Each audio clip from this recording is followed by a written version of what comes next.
This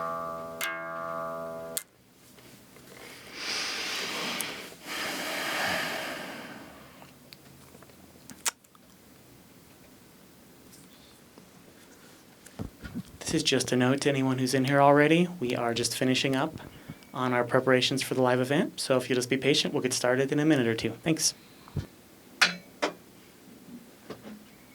All right, so you want to switch just to cam 1 for the start. And then,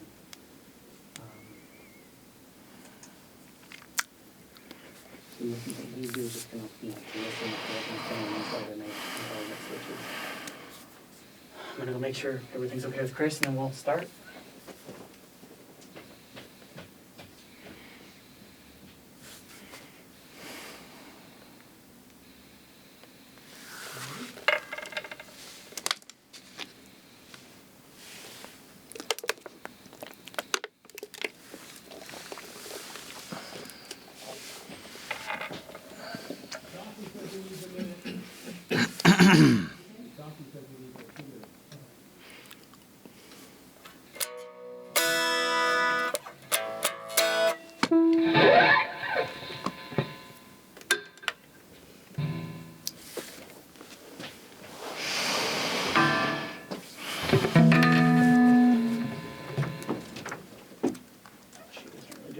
Chris, you didn't just lose the camera too, did you? No. It was just the cable was on the door, so I tugged it a little. Good. I'm not going to close this all the way in case one of us needs to go out. So just to let everyone know, it's just going to be another minute or two. Chris Dawson is setting up the page on the JamPlay site for this event for those who are accessing that way. So we will get started in just a minute.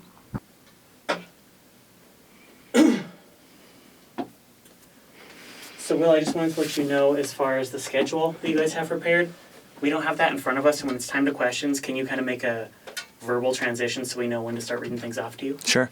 Cool. And what Chris was saying was and I mean, feel free to say like, hey, Johnny has a question or something like that too. Okay, we'll do that if the question's related to kind of what you're talking about. Sure. Otherwise, we'll keep the general questions for kind of later. But sure. Yeah.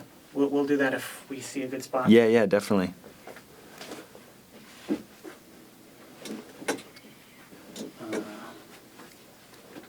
Everything's looking pretty good here.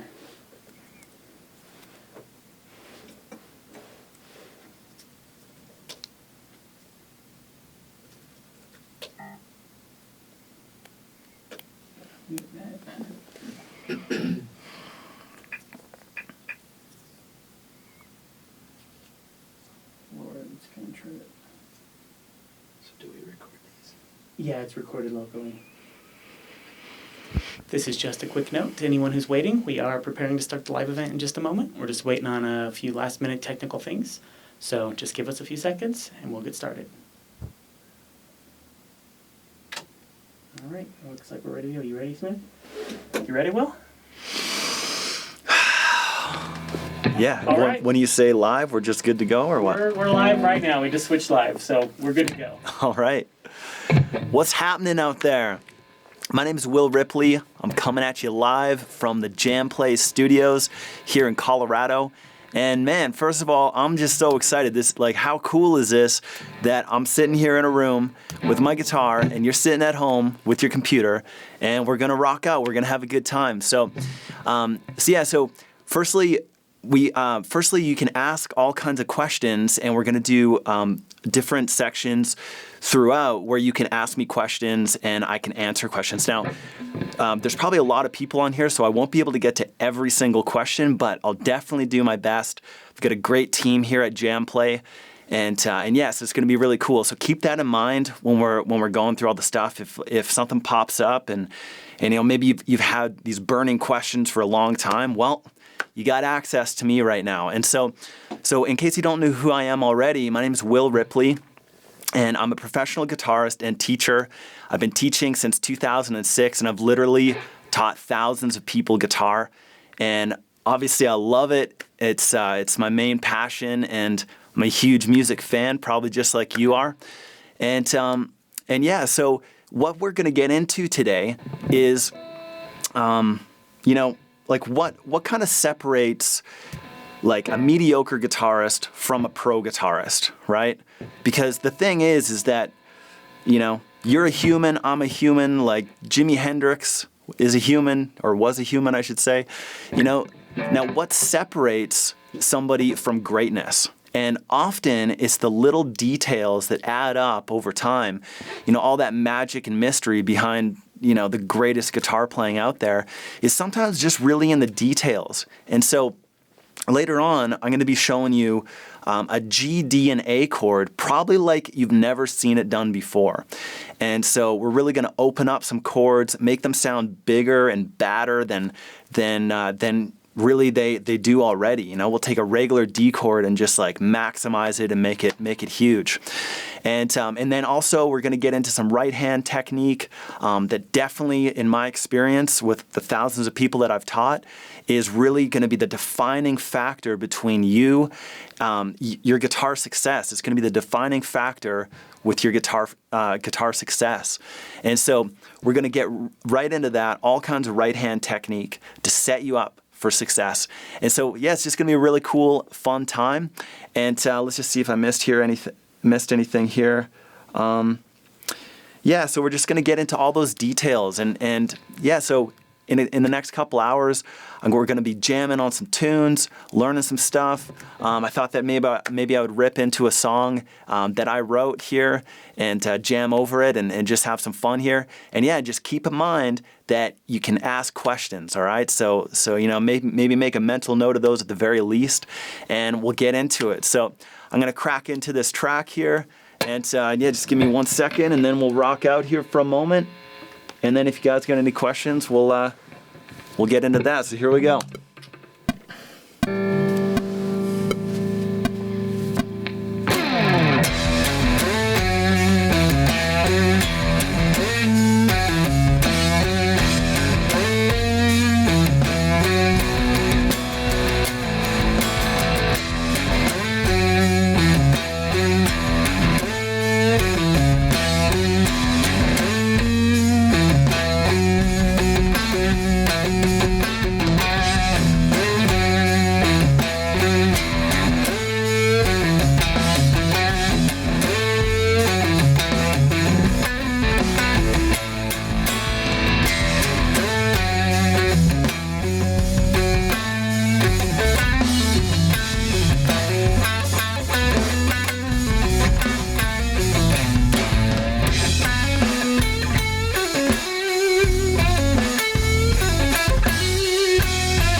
So I thought that jam would get you fired up, get us on the right step and the right track.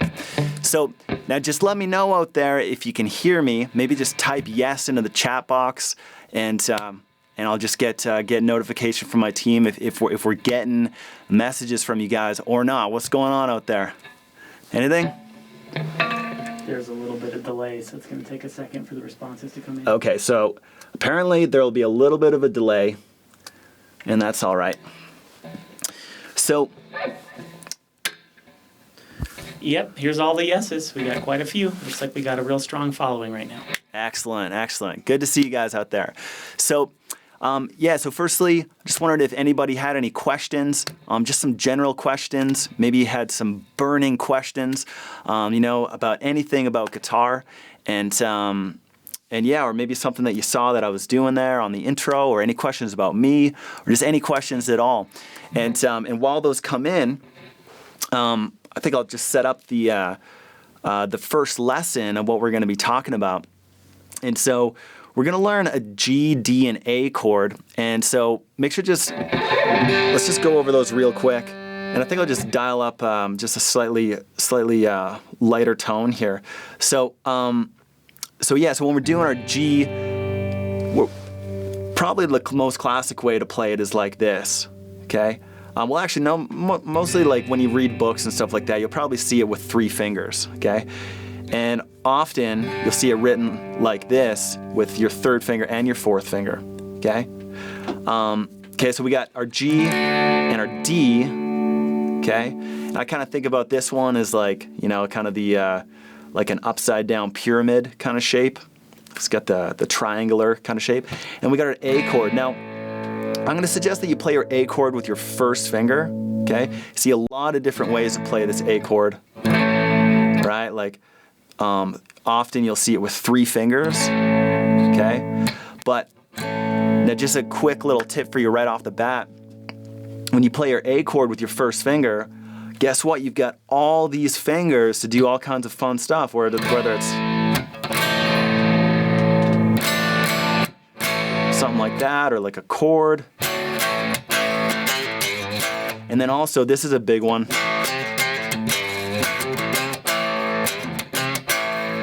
Right, so the A is such a huge part of rock, and we definitely want to just play it with our 1st finger, so then you can activate your other 3 fingers, okay?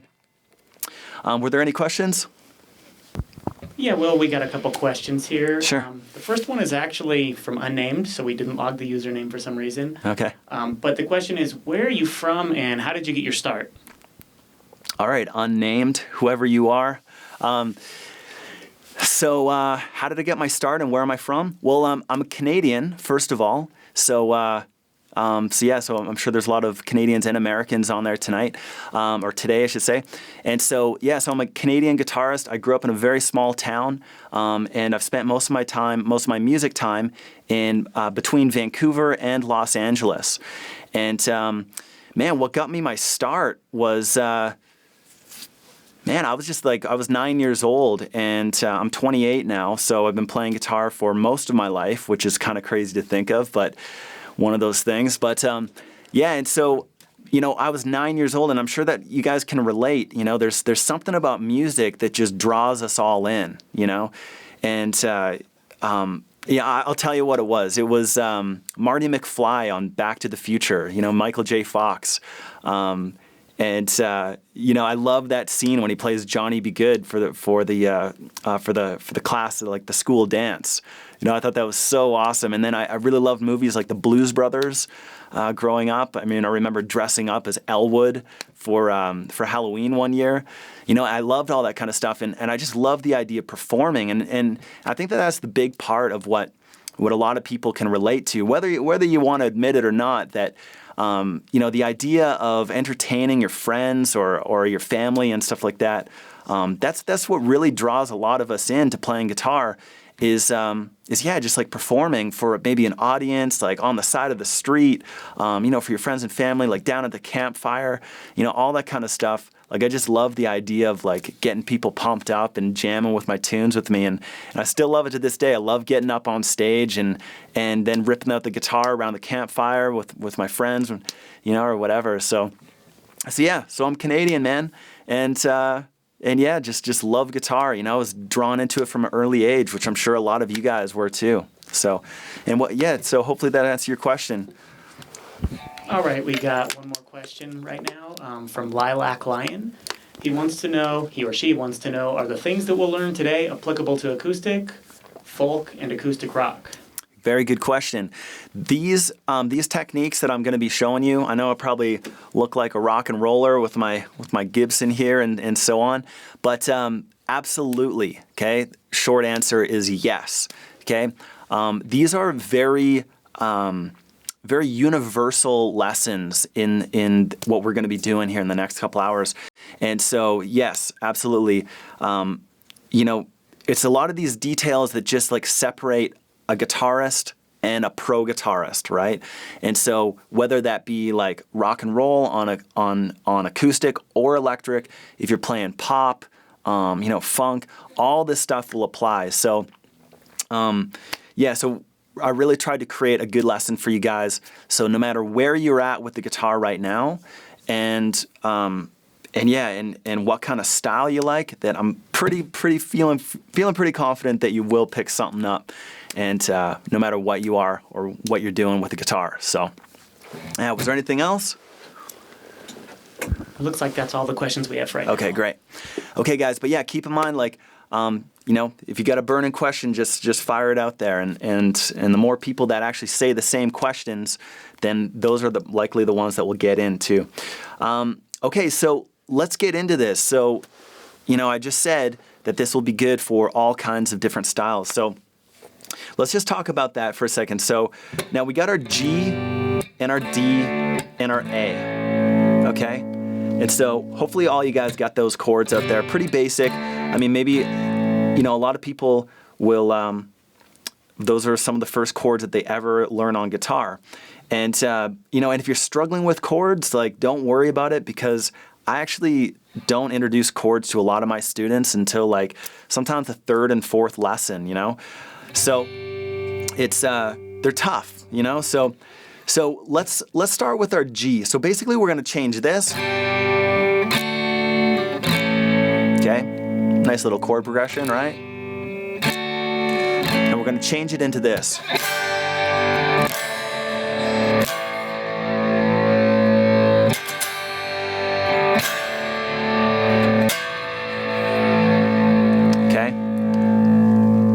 So, which one sounds better? You let me know. The second one, right? The second one just sounds bigger, more powerful, more full, okay? And now, long story short, I'm hitting the strings harder, absolutely, okay? And if there's one thing that you leave today with, it's that, okay? Hit your strings harder, plow through those strings way harder than you are already, okay? Because a lot of times, especially on acoustic, actually, we're sitting in our rooms with our acoustic guitar, and maybe somebody's trying to sleep, or maybe you live in an apartment and you don't want to bug anybody, and we end up playing really gentle, right? Well, here's the thing, is that when you play really gentle, you have to keep in mind that guitars are made out of wood and they vibrate, right? And that's a big part of how we get a resonant sound, and is because we hit the strings and they vibrate the wood, and they either go out your guitar chord or they go out your sound hole if you're on acoustic. And so the more that we can resonate the body and resonate the wood of the guitar, then the more you're going to project warmer and bigger and better sounding music, okay? And so basically you kind of got to break down and get out of your you got to break down some shyness barriers sometimes. Like a lot of people, they play really timid, right? But anyways, I mean, you see anybody on stage, like, AC/DC or Rage Against the Machine or whoever, like these guys will they're rocking out, right? They're playing, and you see them, they're just like, or Pete Townsend doing the big windmill, right? So, of course, a lot of that is showmanship and being an entertainer and stuff like that. But man, I'm telling you that it actually makes a really big difference in the way that you sound, okay? So you really got to break down those shyness barriers and just play harder, okay? So firstly, let's talk about the pick, all right? Now, if you're using a super flimsy pick, this technique is going to be a lot tougher for you, because you can play as hard as you want, and guess what? The strings just aren't going to resonate because your pick's just too flimsy. So I'm actually using a 1.14 millimeter pick, and this is actually like the same thickness of pick that I know that Slash uses. And I mean, pretty much any professional guitar player is going to use at least a .73. Okay, so maybe look at the pick in your hand right now, and you know, if it's a medium, then great. You know, but yeah, .73 and up, like that should be the minimum. Okay, so now we can grab these 3 chords. Now I want to show you a few different ways to play each chord, which will, like I said, make them more resonant and bigger and badder sounding. And badder, I mean better. So firstly, what we can do with our G chord is, believe it or not, if you take off your first finger, like I can feel it right away. As soon as I take off my first finger, the A string will actually naturally get muted by your second finger. Okay? So when I hit the A string, it actually gets muted. Okay? So this is what I call the like the AC/DC G, you know, or the Led Zeppelin G, or the Guns N' Roses G. It just sounds a little bit more resonant, especially with electric guitar, because we just get rid of this note right here, which is a very close harmony to our low string. So when we take that guy out, all of a sudden it just changes the chord from this, which it kind of sounds a little bit murky, a little bit, especially with distortion. And then we take that out, and it just kind of resonates a little bit more. It's a little brighter, okay? Now furthermore, what we can do with our G chord is we can actually let the B string ring. And maybe you know your G chord like this. And a lot of like pop music, especially in like the last 20 years, it's more common to use this G chord, okay, with your third and your fourth finger. But so pop off that first finger, and then what I want you to do is actually play your G chord just like this. Okay, so we're muting the A string, but we have all the other strings ringing open. So what you can do is just arpeggiate the chord, okay? Then what you do is you wind up, plow through that chord, make it big, make it resonant, you know, and hopefully you're not getting any bang on the wall right now. Quiet down, right?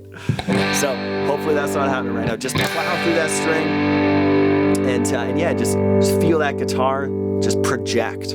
Okay. So now let's talk about the D chord. I want to show you some things that you can do with your D chord real quick. So maybe you know this already, but if you pop off your second finger, this chord then becomes a D sus2. Okay, and sus is short for suspended, in case you didn't know that already. And just while we're on that topic, if you pop your pinky finger on right behind your third finger, that becomes another D sus chord called a D sus4. Okay, so just try each one of those for yourself. There's a little bit of it too. Hey, Will, while you're tuning, we just got a real quick question. They're Sure, asking perfect. If, which pickups you're using right now? Which pickups I'm using? Yeah, which bridge setting or which pickup setting actually? Oh, just the city, or not like the actual brand? No, just the setting, yeah.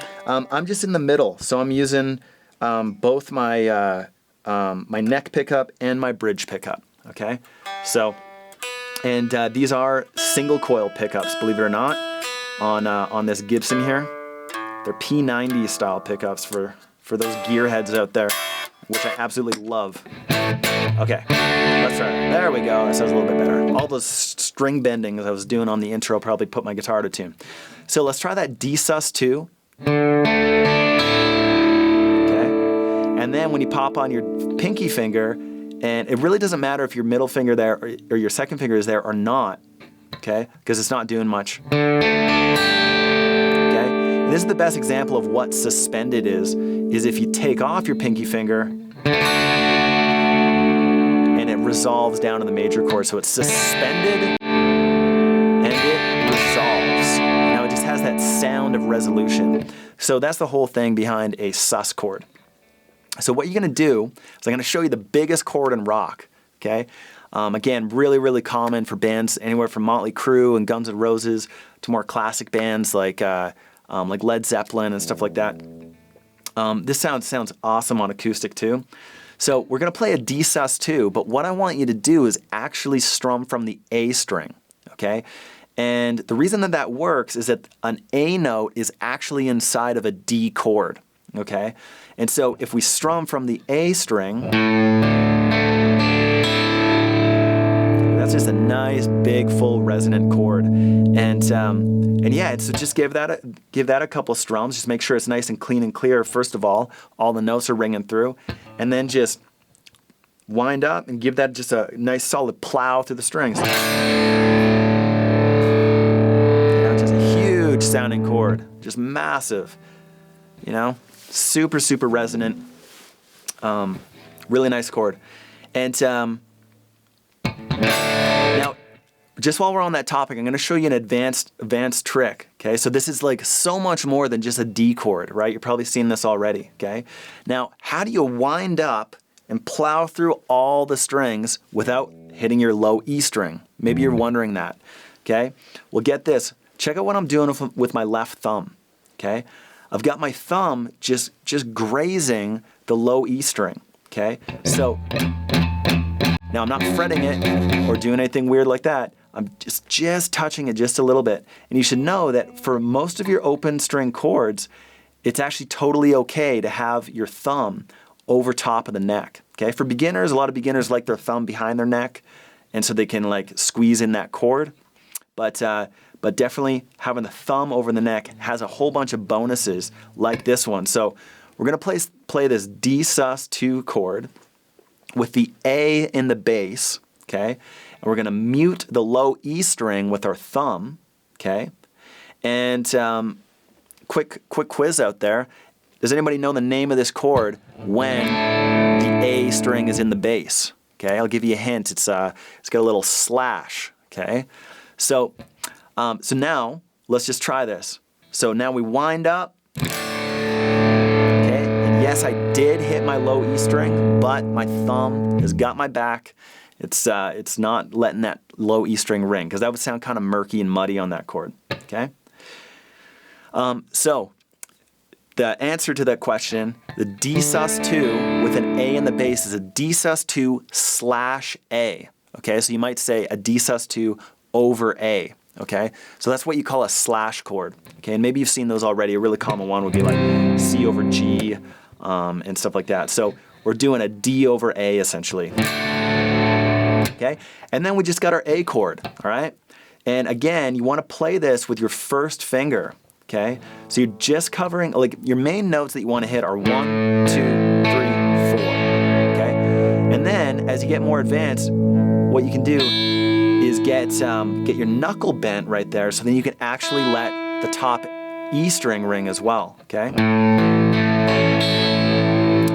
Now, if you're not getting that top E string ringing already, then don't worry about it. It's, you know, these notes are much more important. 1, 2, 3, 4. If you can get that fifth note in there, then all the power to you, okay? And how you get that is you can see that I've got I'm doing this hard bend at my first knuckle, okay? So that's how I'm getting it, okay? So now if we go back to these chords, you remember we had this guy right here, just like a 2-finger G chord, okay? That's technically still totally a G major chord, okay? And then we've got our D sus2 over A, or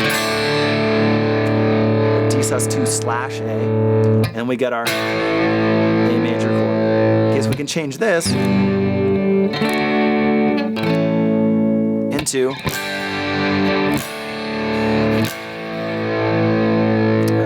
plowing through those strings, just connecting with those chords and just making them sound big and powerful, okay?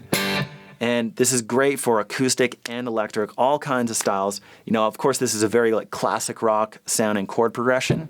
And, you know, it's just like a really iconic way to play these chords, you know? I just imagine like Pete Townsend, like, you know, doing this big windmills for every chord, you know?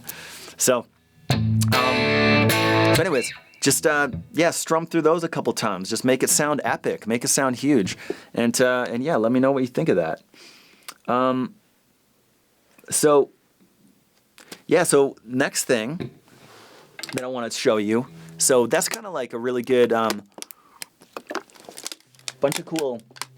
there's a bunch of cool left-hand stuff going on there, and right-hand stuff.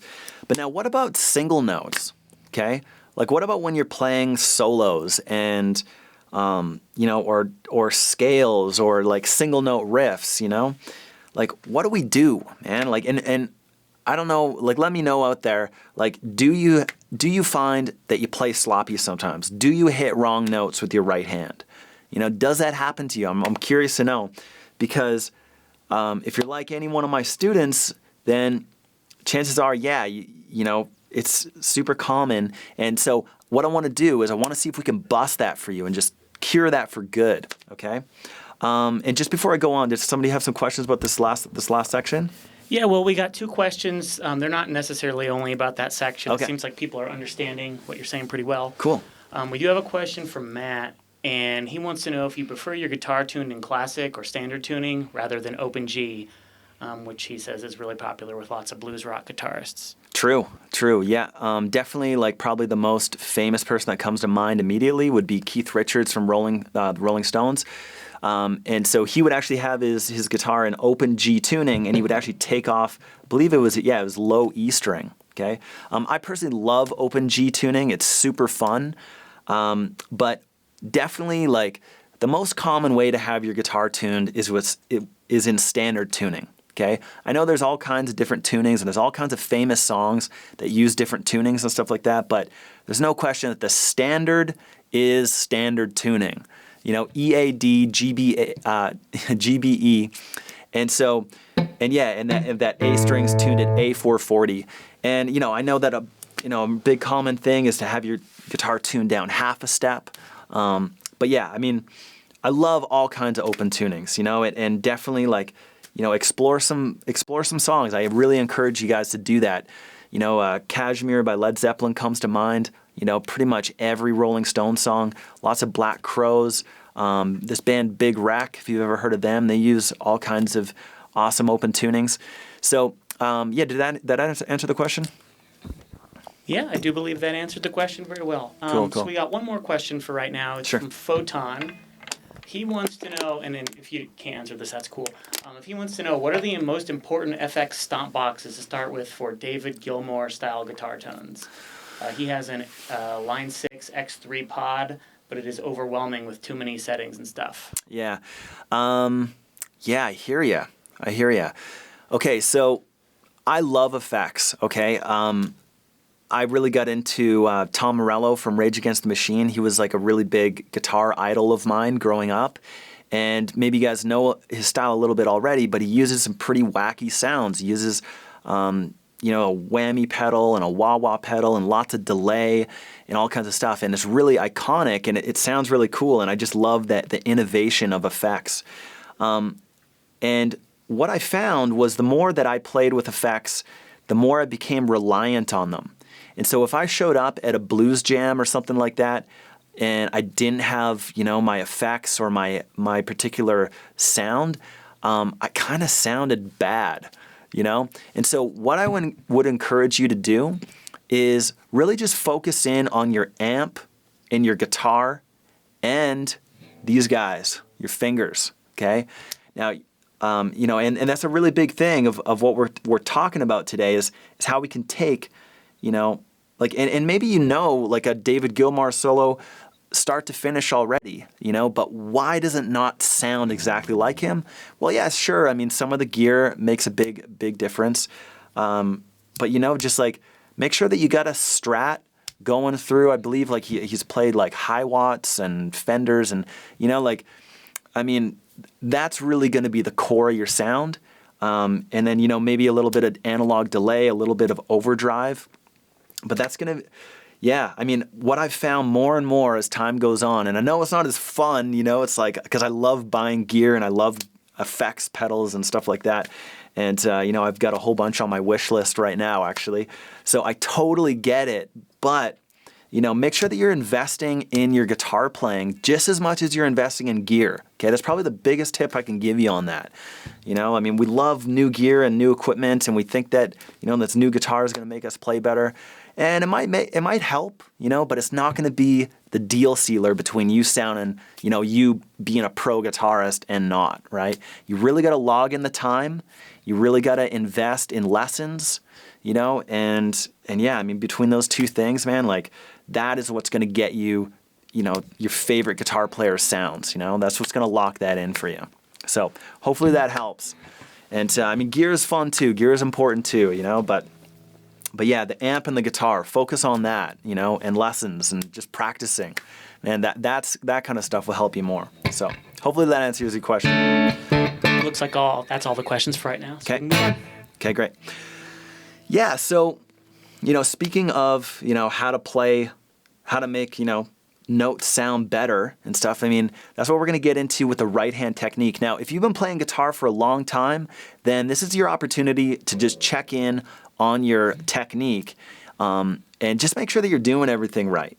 Okay, and if you're like total beginner right now, then this is going to be great because it's going to set you up for success. Okay, so let's get into this. Now, we've talked a lot about, this lesson that I just showed you. What's my right hand doing? Right, it's floating. I'm doing like the big rock star, the big windmills here, right? So what we want to do is talk about single notes. What do we do when we're playing? Okay, just check out my right hand. What am I doing with my right hand right now?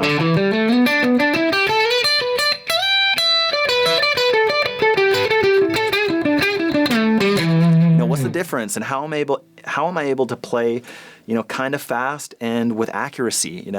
Well, the big difference is that I've got my hand down on that bridge. Okay, that's the biggest difference between strumming and single note picking. Okay, is that we're going to have our hand down on the bridge. Now, this works for acoustic and electric, and so basically wherever your saddles are. Okay, and your saddles are these little areas where the string actually rests on. Okay, and so on a Gibson style bridge, we've got this bridge, and then we've got our tailpiece. So make sure not to get those two confused.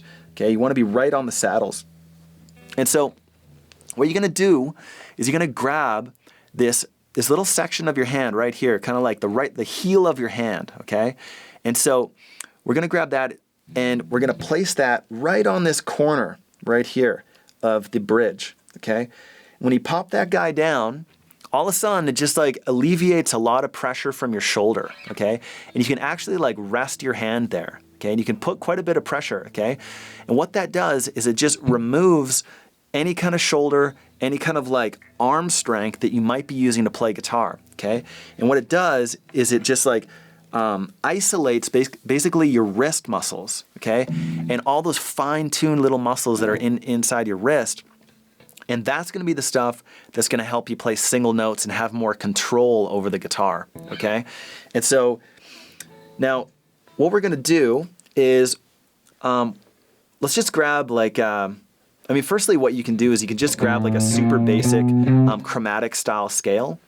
And that's just using like 1, 2, 3, 4 fingers, okay? And you can just practice that all the way down. Now maybe you're wondering, like, how do you reach the top strings? Okay, how do you reach the top strings if your hand's planted here, right? Well, the answer to that is what you end up doing is you glide your hand across the bridge, okay? And you can actually glide it across the strings, okay? And as crazy as that sounds, like to actually have your right hand touching the strings, well, what you do is you touch all the strings that you aren't already playing, all right? So, and there's actually a cool extra added bonus with touching the strings that I'll tell you in a minute. But the main thing here is stability, okay? If we imagine, like, if you have only one leg, okay? That's what it's like if you don't have your guitar, or if you don't have your hand down on the guitar. It's like you just have no stability, like you're just gonna fall over, It's gonna make your guitar experience a lot tougher, right? So as soon as we get that hand down, all of a sudden we just like gain all the stability, okay? So, and then what you end up doing is if we just grab that scale, I'm going 1, 2, 3, 4, 1, 2, 3. By the way, like all kinds of guitarists like Slash will warm up using this scale. And so it's just an awesome scale. You can just basically turn your brain off. You don't have to worry about your left hand. And then because we're really focusing on the right. And then all you do is just watch my right hand here. Okay, so I start on the bridge and I'm already moving my hand up. Look, it's gliding along, following my left, okay? And then same thing in the other direction. So when one hand moves down, this guy's got to follow it, okay? These left and right hands, they work together, all right? And man, I'm telling you, this will like revolutionize your guitar playing if you're not doing this already. And if you are doing this already, well, it's great. Just be aware of it, you know? Just know that, you know, if you're trying to play like some fast licks or a fast run or a tough riff or whatever the case, any kind of single note thing, then yeah, you want to lock that hand down, and that's going to help you, okay? You know, and then say if you're playing like, you know, some chording,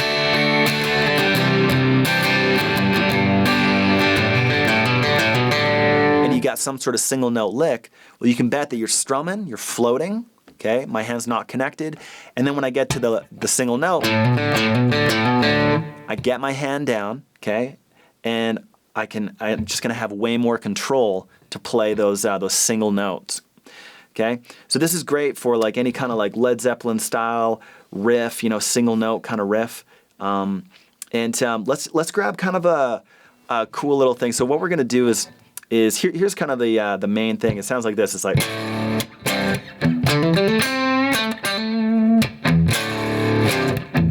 or what is it? Yeah. So, and we're gonna slow it down. So it's gonna be like. And don't worry about those two chords. We're just going to focus in on the licks. And I got a super cool, I got 2 tracks coming up for you, by the way. One going over the G, D, and A thing, and then I've got another track that we're going to use with this. So what we're going to focus in on is this part. So we're going to do some fast picking here, okay? So we're going to grab some notes out of an A minor pentatonic scale. And if you don't know your A minor pentatonic scale already, don't worry about it too much. But yeah, so we're just going to grab our 5th fret on the A string and 7th fret, okay? And we're basically just going to climb up that. So we're going to go, okay? And then back to the D string on the 7th. So it's all just 5th and 7th frets on the A, D, and G strings, okay? So we got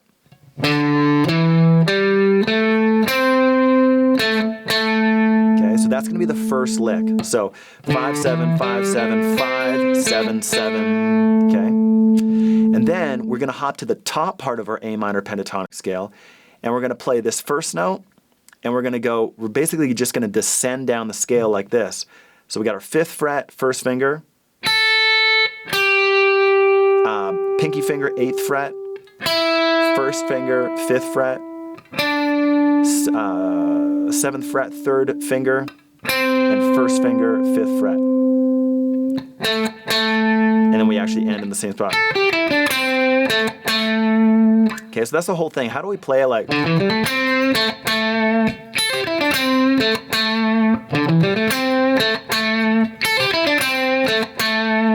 Okay, so how do we play it quick like that, right? Well, you bet it's all about getting that right hand down on the bridge, okay? And we're going to talk about a couple of other things here too while we're at it. Now, but that's the lick. Those are the notes, okay? So again, we got... So it's kind of a catchy little melody. Dun dun dun dun bum bum bum. And then we got... Bum bum bum bum bum bum bum. Okay, just those 2 licks, okay? And we're going to really dive into the right hand technique stuff here, okay? So, let's get into it. So, firstly, we got that hand locked down, okay? But now let's just check into how you're holding your pick, all right? So, what I want you to do is this the best camera for this? Right there is perfect. Awesome. Okay, so now holding your pick is going to be kind of like, you know, you can imagine how important this is. If you know, and let's just click the reset button and just make sure that you're doing this correctly. And I can guarantee you that this is like how a ton of professional guitar players hold their pick. And if you're not playing with a pick already, this is probably why. It's probably because it feels awkward, right? So let's get that out of the way. So hold it on the tip of your finger so that it's kind of like an extension of your fingernail. And then you're going to put your thumb on it, okay? And this is how a lot of people hold their pick, just like with their finger flat. But what I'm going to tell you is now you're going to curl your finger around the pick, okay?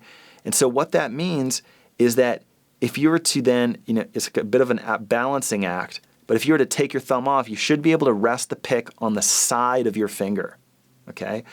And so let's just try that again. So we got our pick straight, thumb down, curl your finger around the pick, okay? You can also see that I don't have a lot of the pick sticking out either, right?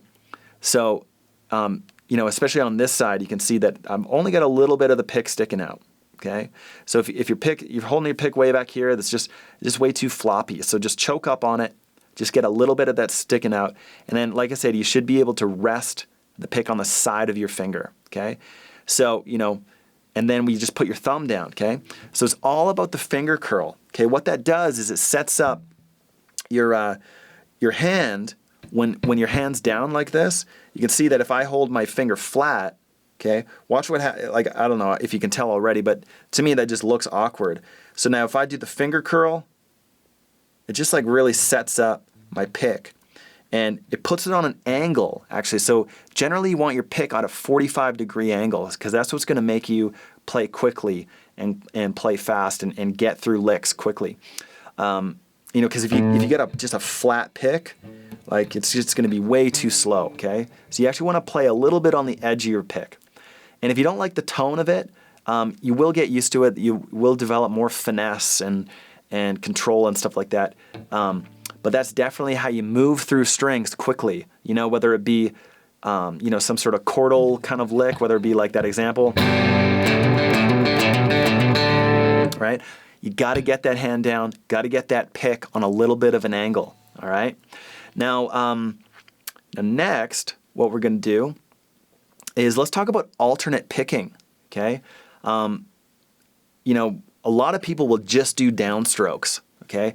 So that's just like down, down, down, down, down, down, down, okay? So, which is all good and gravy. You can play the notes, but there's no way that you can play this like this fast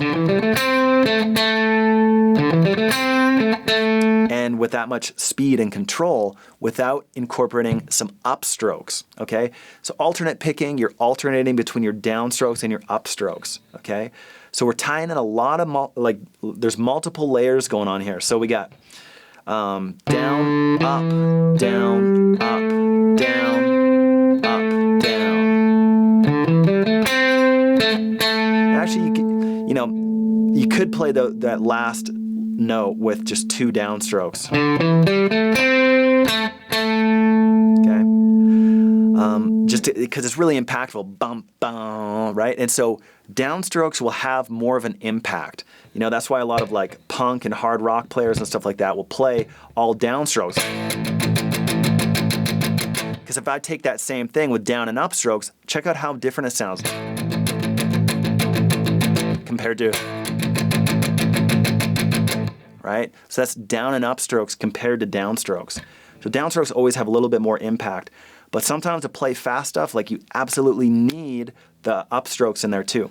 Okay? So while maintaining that hand down, let's go to the next lick, and we're going to start with a downstroke. Down, up, down, up, down. And, maybe a couple other downs on the last note. Like definitely for that first part, you're going to want to go down, up, down, up, down. And probably a couple downs.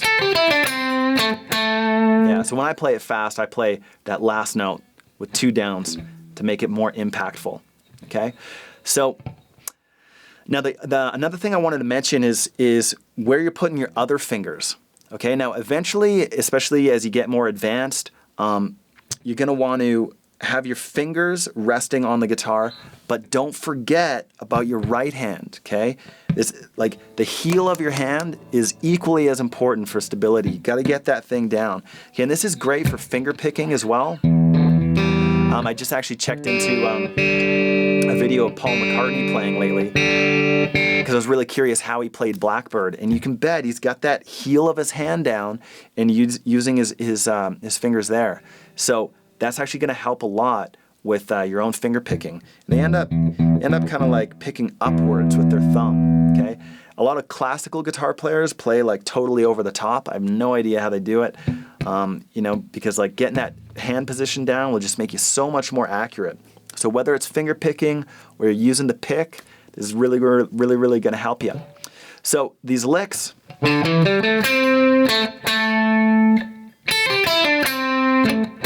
just cycle back and forth between those.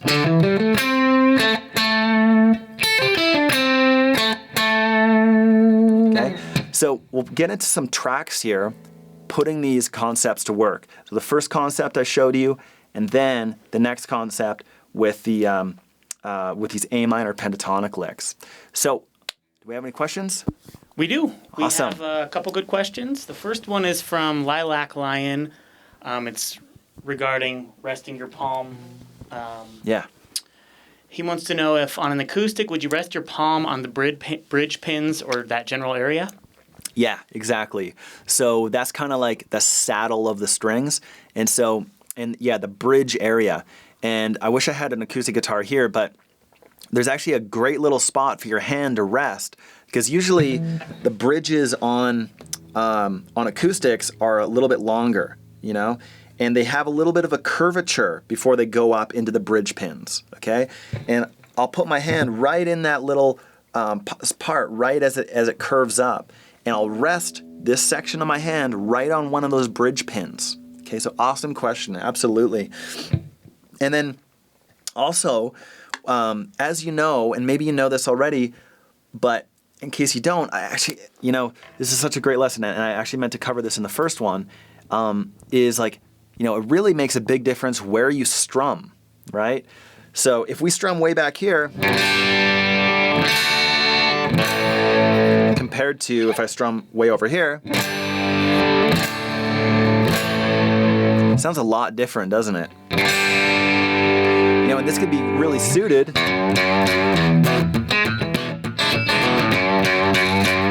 you know, for certain styles of music. But, you know, generally when we're playing, you know, classic rock, any kind of pop music of the last 60 years, you want to get your guitar sounding as warm as possible. So the more you bring your hand forward, and then you can imagine when you bring your hand forward and you're strumming nice and hard, like that can just improve your guitar playing by like 10, 15%, like instantly, you know? And so now in terms of this, in terms of acoustics, a really common thing to do is actually rest your hand. So then when you pick the notes, you'll be closer to the sound hole. So you can actually rest your hand on top of the wood of the guitar. Okay, so you can totally just have your hand right on the wood of the guitar, and then you just climb up on the strings. Okay, and awesome question, because I'm just remembering all this stuff that I meant to ask, or sorry, meant to teach here. So now I mentioned, if you remember, I said there was a bonus to having your hands on top of the strings for that stability. Okay, and what that is we can actually just make our guitar playing a lot cleaner. So let's just take this scale that I showed you earlier, the chromatic style scale, and I'm gonna float, and I'm gonna probably make some mistakes. I'll try not to, but I'm just gonna have my hand floating, and I want you to pay attention to when I finish the scale, and it'll be sound resonating off my guitar. Watch this.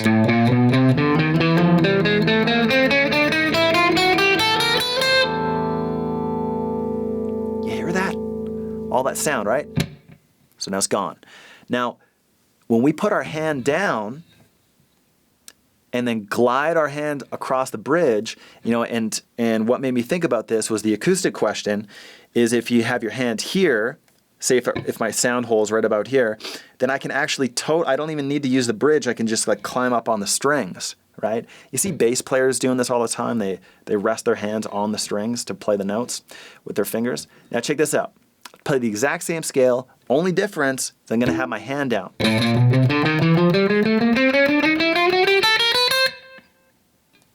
Sounds a lot cleaner, doesn't it? Okay, so that's another thing that you can do to clean up your guitar playing and just sound more polished, right?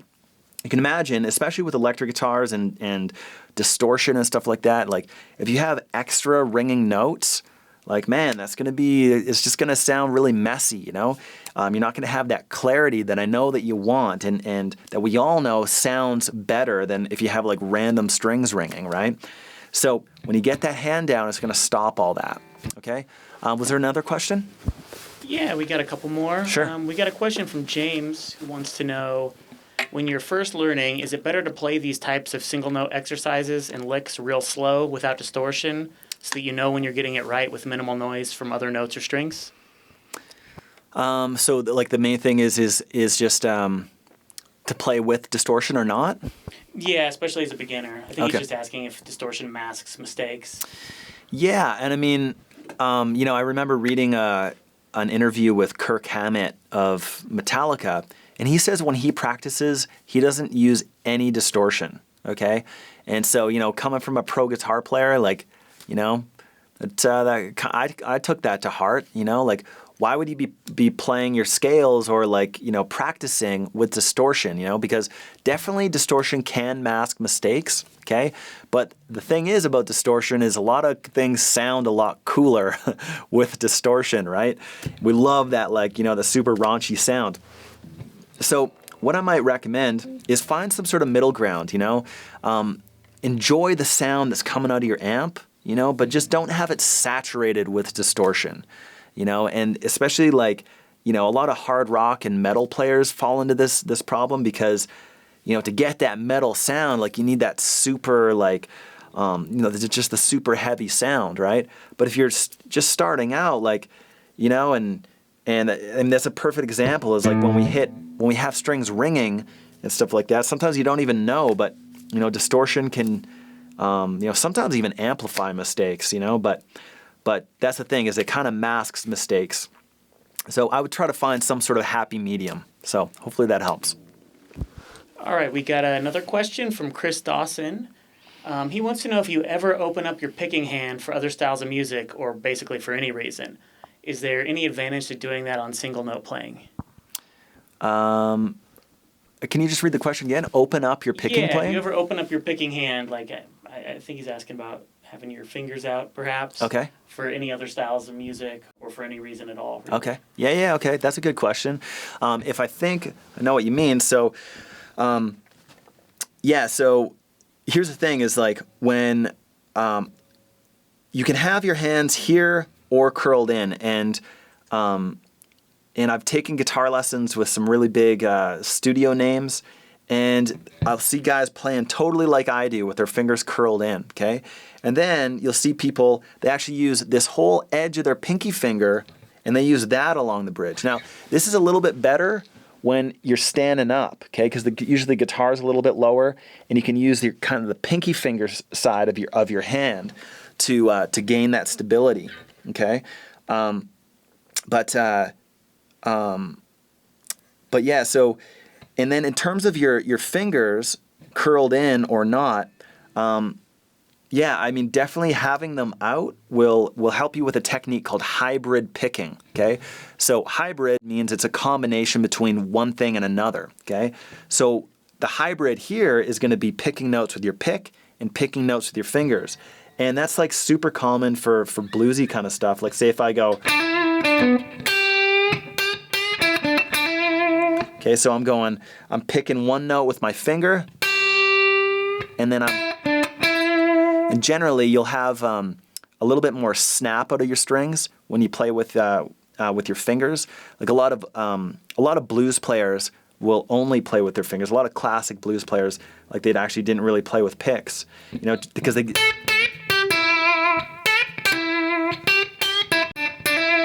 It just gets that kind of that more bluesy sound. So, I'm just using my thumb and my... But yeah, so what I do is I personally can still get that bluesy sound when I need it while playing with a pick because I got my fingers out and I'm able to utilize my fingers as well.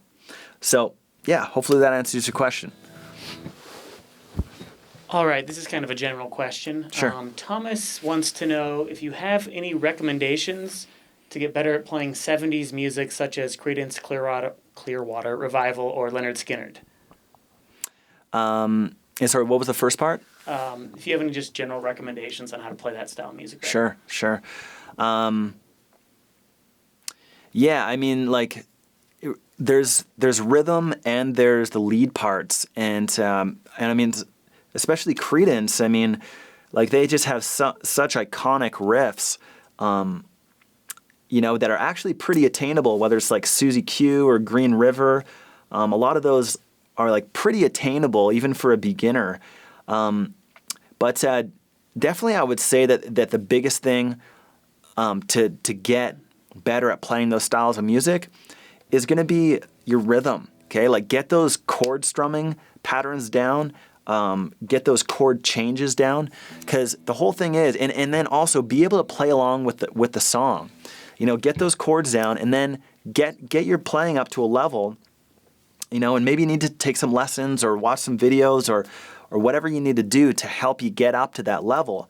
But one day be able to put on that, your favorite Creedence or your favorite Skynyrd songs, and be able to go, just play right along with them in time and like lock it in with the track. Okay? So then what happens is, like, when you get that rhythm down, then when you start learning some of those leads, because, both of those bands also have awesome lead guitar players, to play great lead, you need to have great rhythm. Okay? And if you ever analyze like Jimi Hendrix's guitar playing, like, man, that guy just had like unstoppable rhythm, just like, he could just feel rhythm so well, and that's what made him such a great lead guitarist as well. Especially with all the crazy fast stuff, like, you need to have a concept of rhythm, and that's probably the best way to lock it in is with chords and more basic things. Like, you gotta lock it in here, lock it inside your bones, and then all that stuff will just come a lot more natural, a lot more easy. So. All right, we got one question. Yeah. This is the last one for now. It's from Andrew McDonald, and he wants to know, what do you think about practicing with a metronome versus backing tracks, and what do you prefer? Good question. I'll actually share with you a pretty cool way to practice with a metronome. And backing tracks, it's interesting. Okay, so a lot of people can play with backing tracks, okay? Like, especially people, like, say if we take this random person, okay? This person, my example here doesn't have very good rhythm, okay? Now, often they can play with a backing track, okay? And they can, or with a live drummer or whatever, and they can play okay, they can, because the drummer or the backing track is kind of, pushing them along and keeping them on track. Now, you take that same person, remove the backing track and make them play with a click, and they're just gonna bomb, okay? And so there's a lot to be said for practicing with the metronome. And what I want to share with you is a concept that I learned from one of my teachers at music college, Mark Spielman. Shout out to you. Anyways, so he's a great bass player, and he does this demonstration of playing with the click. And I wish I had a metronome right here, right now, to show you this technique. But what it is basically put on, and I do this around 90 BPM. Okay, so if you put on a click track or a metronome at about 90 BPM, and then a lot of people think like, okay, it's scale time, it's scale time with the metronome. Well, check this out. What if you put the groove in with the metronome, okay? So you can just jam along with it, just like, just grab like 2 notes.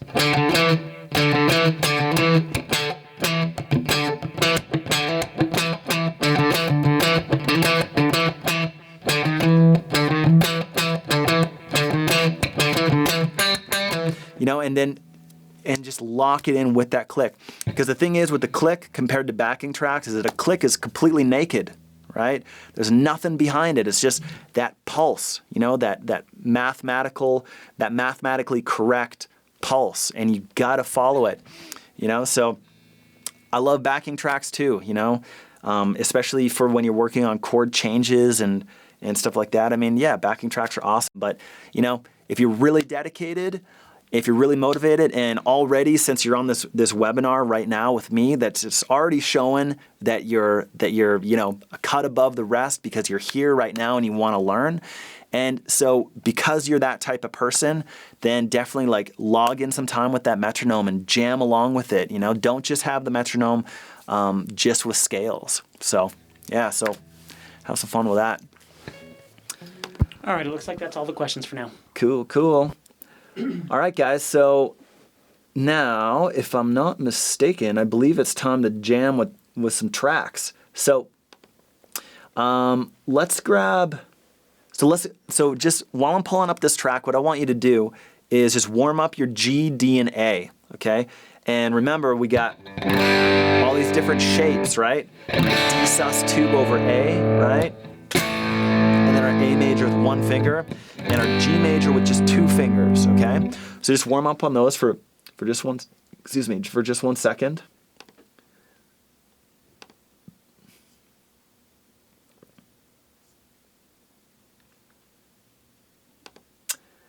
And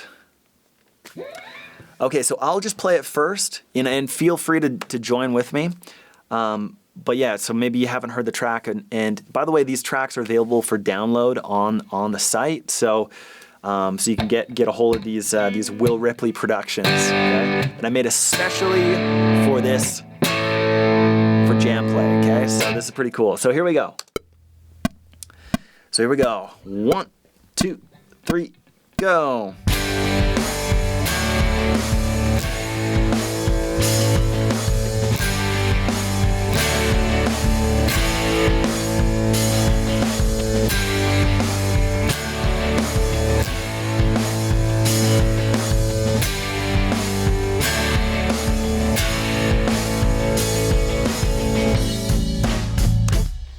Okay, so now what I want you to do out there is, and let me know in the chat box if you're doing, let's just call it the windmill. Okay, so you can kind of see me, I'm doing it too, on the A chord. Okay, so I want everybody to put their fists up just like this, right on that A chord, because it sustains longer than the other chords. Okay, and maybe you want to do a, okay, give me one of those. Okay, so I'm going to be doing it, and I'm going to be making a fool of myself here. So hopefully, you're probably alone in your room somewhere. So you just put that fist up on that A chord. It'll be fun. So again, we got these G chords. Now, it depends on how you want to play it. Like, definitely the big thing is just removing your first finger so that you can play the G chord without your A string. And then you could optionally play, it just depends on which one you prefer. But let's just try to get either a 2-finger G or this guy going on. Okay. I find that this guy especially is great for acoustic. It just kind of resonates a little bit more. I really love the sound of that B string ringing. So let's try this one more time. And speaking about the metronome, it's going to be 8 beats all together, and I'll count you in. It'll be like 1, 2, 3, 4. And we're gonna put our fists up while that A chord resonates. Okay. So here we go. Let's do it. 3, 4. 1, 2, 3, 4.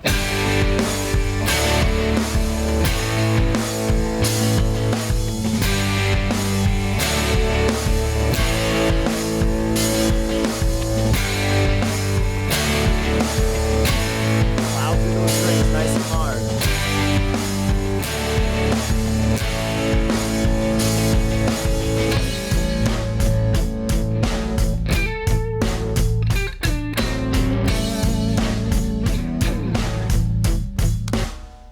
Okay, so now the thing is I hope that somebody types in the chat box, I just broke a string, okay?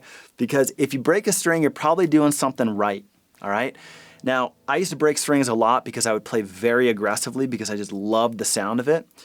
And I used to break a lot of strings and stuff like that. But what happened over time was I was able to find that balance of playing heavy and playing aggressive and like plowing through those strings with a nice thick pick, okay, and not breaking strings, okay? So just know that if you're breaking strings, you're doing something right. And I'm sure that you've probably broken a string already. But you know, when you're rocking out like that, like I'd love to hear that you broke a string. And yeah, just know that you will develop more control and more finesse to the point where you won't break strings. All right. So let's just try this one more time. Let's try to break a string, break a leg. Here we go. 1, 2, 3, 4.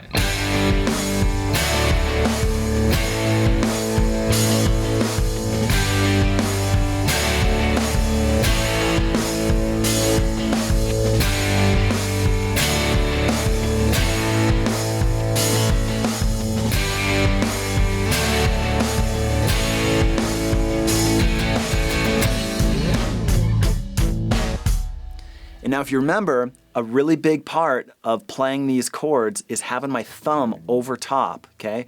Especially for the D chord and the A chord, because if I've got my D chord with my thumb touching the low string, then I can actually plow through. I don't have to worry about my right hand, right? I can just wind up, punch through those strings, okay? But I still have control over the final sound, okay? It's because I got a little backup plan here with my thumb, okay? And this works great for a C chord, by the way. A lot of people will accidentally play their low E string on their C chord, but guess what? If you got your thumb right there, it's gonna mute it, okay? So you got a little backup plan, okay?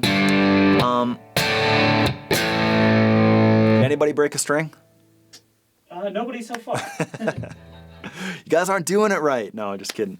Okay, so that's just a really classic sounding chord progression that will get you moving on some of those techniques. And yeah, we're just changing like some basic chords into bigger sounding chords. So. Hey, Will, do you know somebody named Ryan Silverberg? He's in the chat just gushing over how hot you are. Spelled H-A-W. Yeah, Ryan. It's my friend from LA. We used to play in a band together. Love you, man. Oh, that's too funny. Love that guy. Great keyboard player. One of the best I know. The best I know. Okay, so let's try. Let's pick up this other one. Let's see. So now just warm up while I'm pulling up this other track. So we got a couple licks here. We're gonna go 5 7 5 7 5 7 7. Okay, so that hands down. Okay, we're doing alternate picking except for those final two triumphant notes. Okay, and then we got this lick. And it's going to be a nice slow track, okay? We're not worried about speed right now, okay? And that's something that so many people get tied up with is playing fast, okay? There's no way that you can play fast if you can't play slow first, okay? So we want to get that foundational base of your guitar playing and all this right hand technique going on so that when you play fast licks, then you'll be unstoppable. So let me pull this up here and just warm up on those licks. Okay, so what I'll do here is I'll play it first so you get an idea what we're going for. So we got these two heavy chords, and if you know what you can do if you want to play both these parts is you can just play a power chord off the A string, 5th fret, and then you just slide that down to the 3rd fret, and then we got our lick, okay? But we're just going to focus in on the licks for now. Here we go. Nice and slow. 1, 2, 3, 4.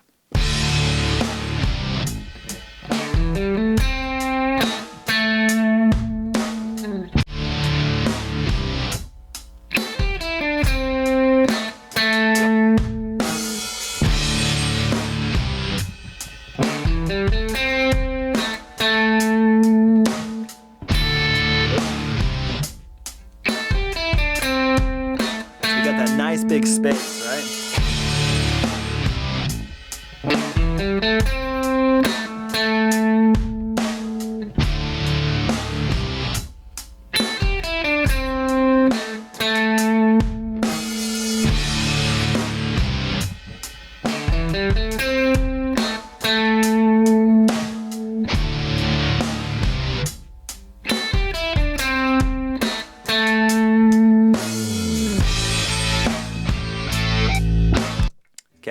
So the big thing, of course, is just getting the notes down. And so I'll assume that you know the notes. Now again, check in on your pick. Check in on all this technique that we've been going over. So like, check on your pick. Do you got that finger curl going on? Okay, is that hand planted on the bridge?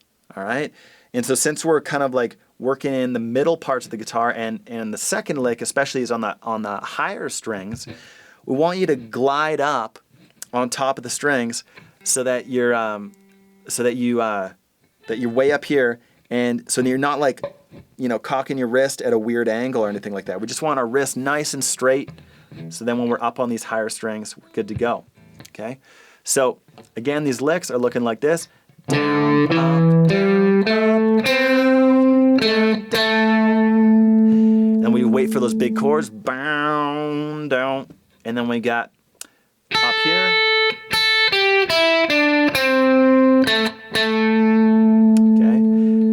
And, of course, we're working on picking here, and certainly, you can play this faster, and what you might incorporate are pull-offs and hammer-ons. So, if we're doing it fast, like...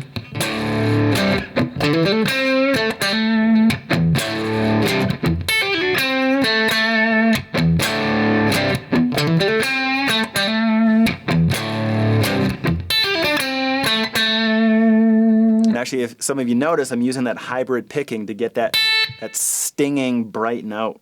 Okay, so I'm using my second finger to reach that. But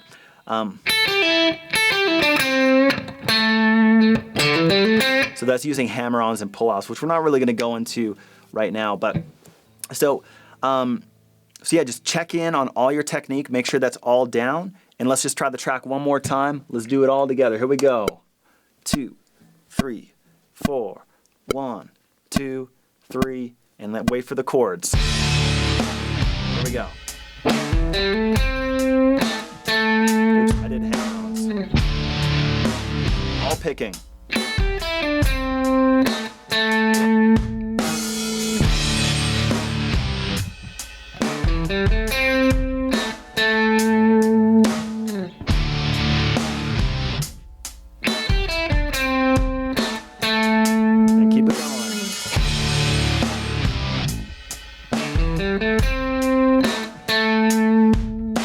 First few notes are pretty quick.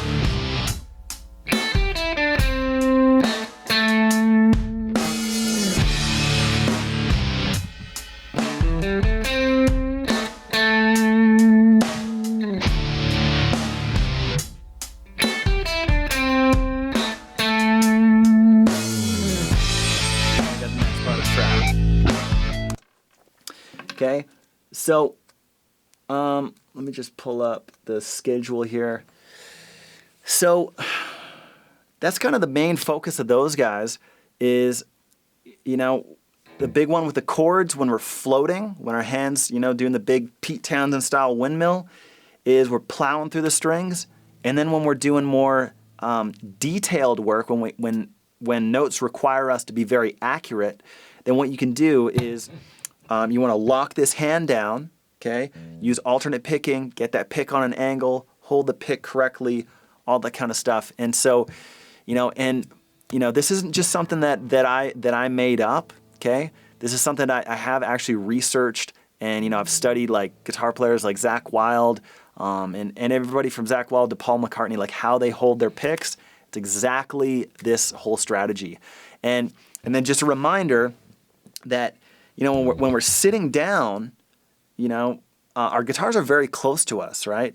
So then if we were to stand up, then our guitars are pretty high up on our bodies, right? And so what you have to keep in mind is that when you strap up, like your guitar is probably going to be a lot lower, and so your arm's going to be a lot straighter. So when you get that hand positioning, it's often pretty common to use the pinky finger side of your hand to get that stability. Okay, so you just got to kind of mess around with it, and what I found is pretty much the best way to explain it is if you use this heel of your hand and the heel of your pinky finger side of your hand too. Okay, so Now, for the remaining time that we have here together today, we're just gonna hang out. Like, you know, if you guys got any questions, comments, it could, definitely, I'm definitely interested to hear if you guys are getting these concepts, or if you wanted me to go over something, or if something's not really working for you, we could just talk guitar too. And so I'm definitely just want to open up the doors here for just some general questions. And yeah, I mean, not to toot my own horn or anything, but I am a professional guitar player and a professional teacher. And so you do have access to me right here, right now. So, and for you as an aspiring guitar player, like, let's get you to that next level, and what's it going to take, right? So where are you at right now? I want to hear from you. And so just let me know right now. So just type it into your chat box. So do we got something from somebody? Hey guys, yeah, we got a question. Real quick before the question, I did just want to make sure everybody knows that if you're not already a JamPlay member and you go to the page for the event, there's a coupon where you can get your first month for half off. Cool. Just keep in mind that's only the first month. I did not know that. Yeah. Okay, so now we got a question from Jim. He wants to know, how do you play clean coming from the high strings? How do you keep them from ringing out? Does the left hand do some muting? Yeah, good question. Definitely, like, as you get more advanced, there's all kinds of muting that happens both with there's all kinds of muting that happens both with the left hand and with the right hand. So I'm guessing that you're talking about this lick here. So maybe some strings are ringing. So yeah, to answer your question, it's kind of a bit of both, but definitely, like, yeah, to stop the higher strings from ringing, especially, like, say when you get down to this final note of that lick, then you don't want your right hand touching those strings, right? So so what's happening is that basically, like, your fingers as you play, you'll have a little curvature, right? They're like all curled over, kind of like a little rainbow or a bridge or something, right? And so as they're in that motion, they're stopping the unnecessary strings from ringing, okay? So, and just take it super slow. And I mean, like, right here, for instance, if I hit my first finger on the 5th fret of the B string, you can see that the very tip of my finger is actually resting against the G string, okay? And so that's stopping that G string from ringing in case it, like, gets bumped or whatever, So, and that definitely helps, like, when your fingers get fatter, that you develop some big calluses and stuff like that. But yeah, definitely, it's always a combination of left and right hand muting going on there. So hopefully that helps. It's a good question. All right, we've got another question. This one, for some reason, isn't queued up in our system yet, but I'm going to go ahead and just read it out. Andrew McDonald says, you've mentioned standing versus sitting a couple of times. Yeah. I find that my execution when standing is limited compared to sitting. Do you recommend more practice when standing? Is it that simple? Yeah. Awesome question. So, and yeah, I've mentioned it a couple times. And so, yeah, that's super common. Like, somebody has been playing guitar and then they put on a strap and then they stand up and it's like, God, I can't play anything, right?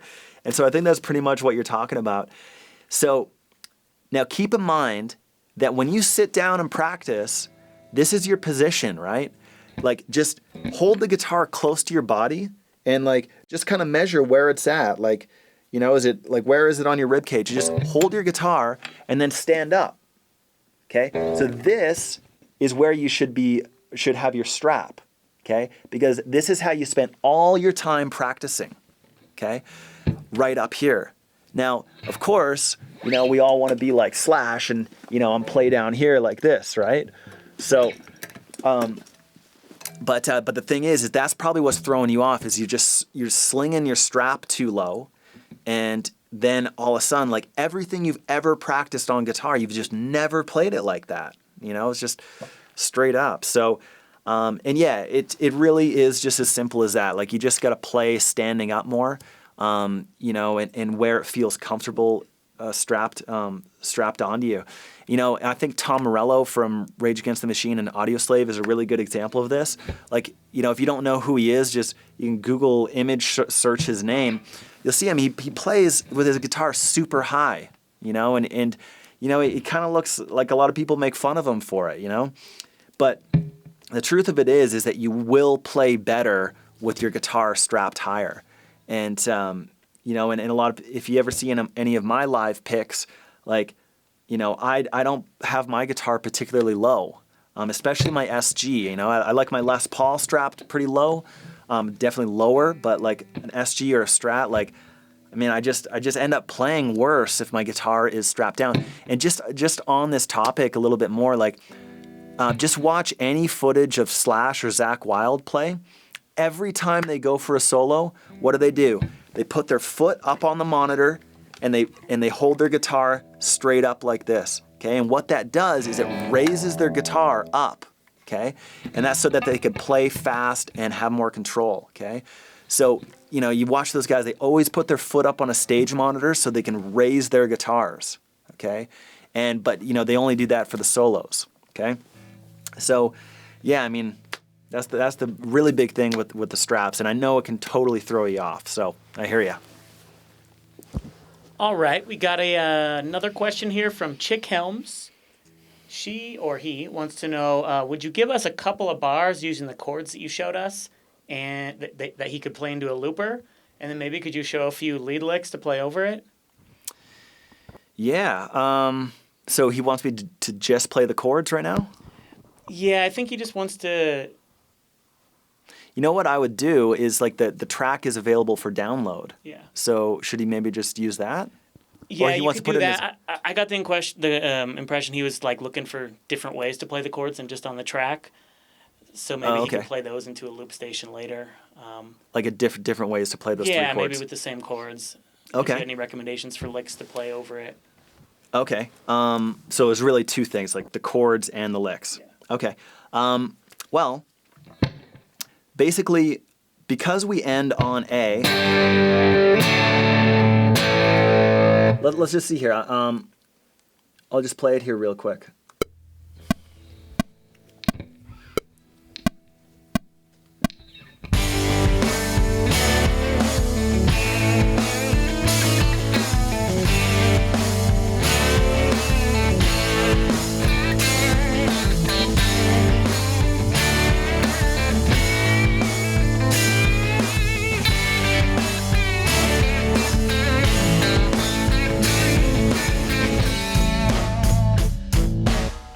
Okay, so, firstly, yeah, so, you know, a big thing with any kind of rock guitar is knowing your major pentatonics and your minor pentatonics, and then being able to switch between them. So, in this case, depending on the vibe that you want to go for, like, major pentatonic and minor pentatonic work, okay? So that would be in the key of A, all right? So I'm using A major pentatonic, which you could play... you know, basically you'd play like, if you know your minor pentatonic, you could play it in F sharp. So like off your 2nd fret. And then you could play the same scale, your minor pentatonic, off of the 5th fret, okay? And so yeah, you can just mess around with that and like really focus around those A notes, okay? So, you know, that A note being right here, 2nd fret of the G string. And then when you're in this position, now you really want to find your A notes in this case and really work all your licks around those. So, because when you land on that A, it sounds really nice when you land on that A. So, and then in terms of different chords that you could play around with that, I might suggest just grabbing some power chords. You grab your G power chord.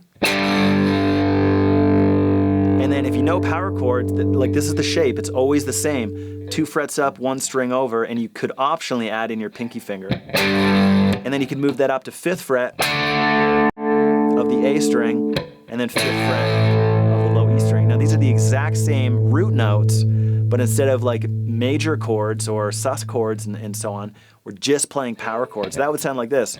I'll just play it along with the track real quick. And by the way, like this track is available for download. So, and both tracks are. So they're good little practice tracks. Here we go.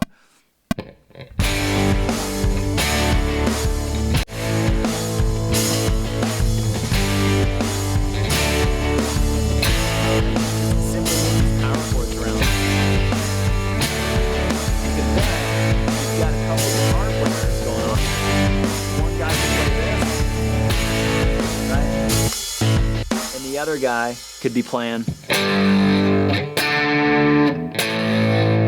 those two parts would go together. Yeah.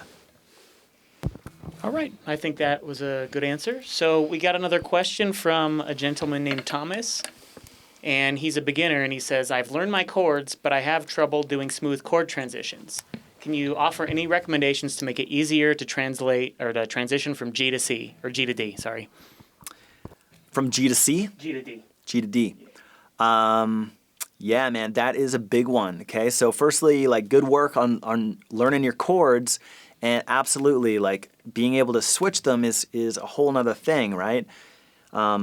So, firstly, what you want to do is instead of G to D, why don't you work on G to C add 9?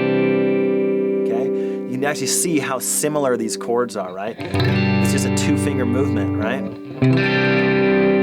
And then furthermore, why don't you add in an E minor 7?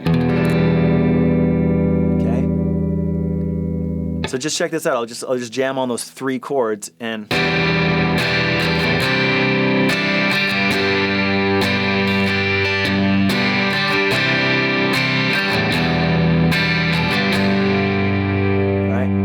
kind of sounds musical, doesn't it? Tons of songs use these chords. So for you people out there that are learning chords like Thomas, and maybe you're having some challenges like he's describing, well, don't pick tough chords to change, okay? There are a lot of easy songs that you can find that will help you out. So I mean, that would be a great little chord change that you want to get down first. Because you can see my 3rd and 4th fingers aren't going anywhere, right? Okay. Now, in terms of G to D, what notes do these have in common? Well, if you're playing a G chord like this, guess what? This 3rd finger stays in common, okay? And now, a really big thing with chord strumming, like, unfortunately, we just won't be able to go into it like super in depth, but hopefully this stuff will help. But from a D to a G, check it out.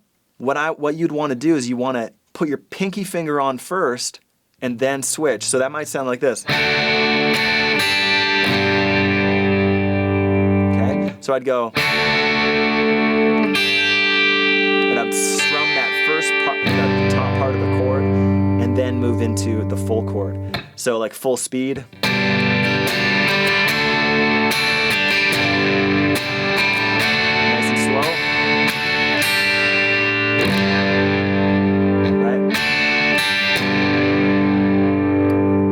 So you'll find that's kind of one of those tricky ones. But most chords, you can actually just lift off your fingers just the split second before you change. Because, keep in mind that we have to work in the constraints of time, right? We're humans and we're not machines just like printing, whatever. Like we need that split second of time to move on to the next chord. So what you might do is if we're strumming, just say if we just go down, down, down, down, up. On that last strum, you actually lift off your fingers, and that will help you connect to the next chord, most importantly, in time, right? That's what it's all about. So, just lifting off your fingers that split second before can really, really help with chord changes too. And yeah, I think you really dig my video series.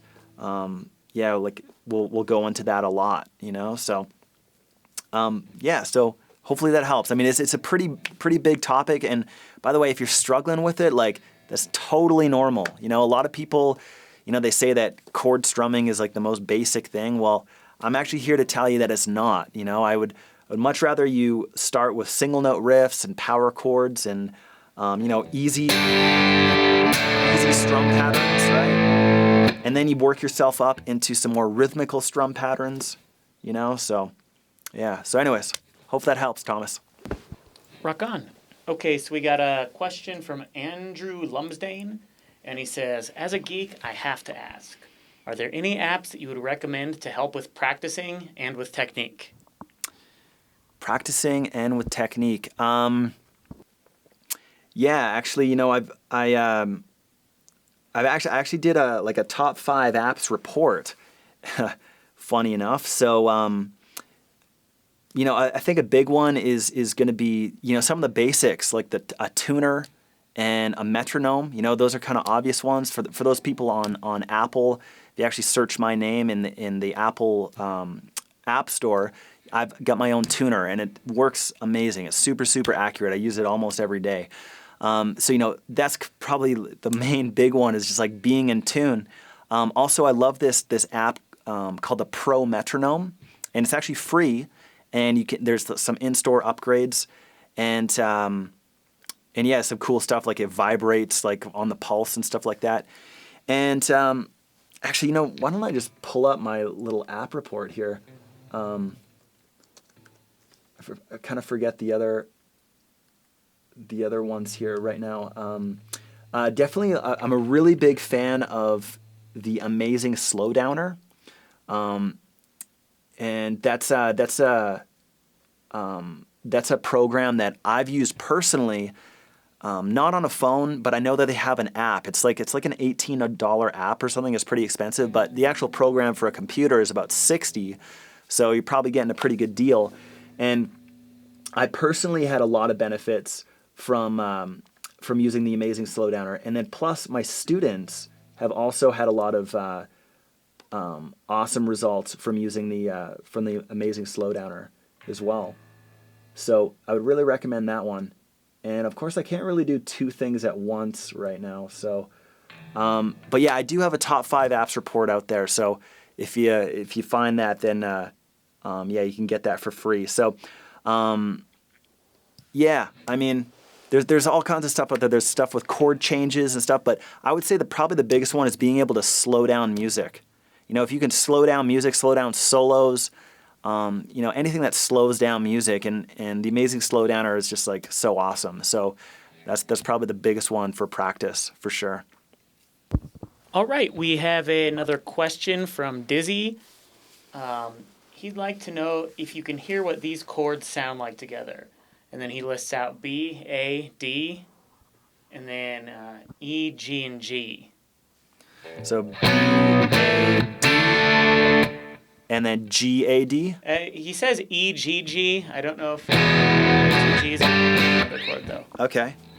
So it depends on how that is. So so we got B. So B to the A to the D. And then 2 sets of E's, was that right? It was E and then 2 G's. Oh, and then 2 G's.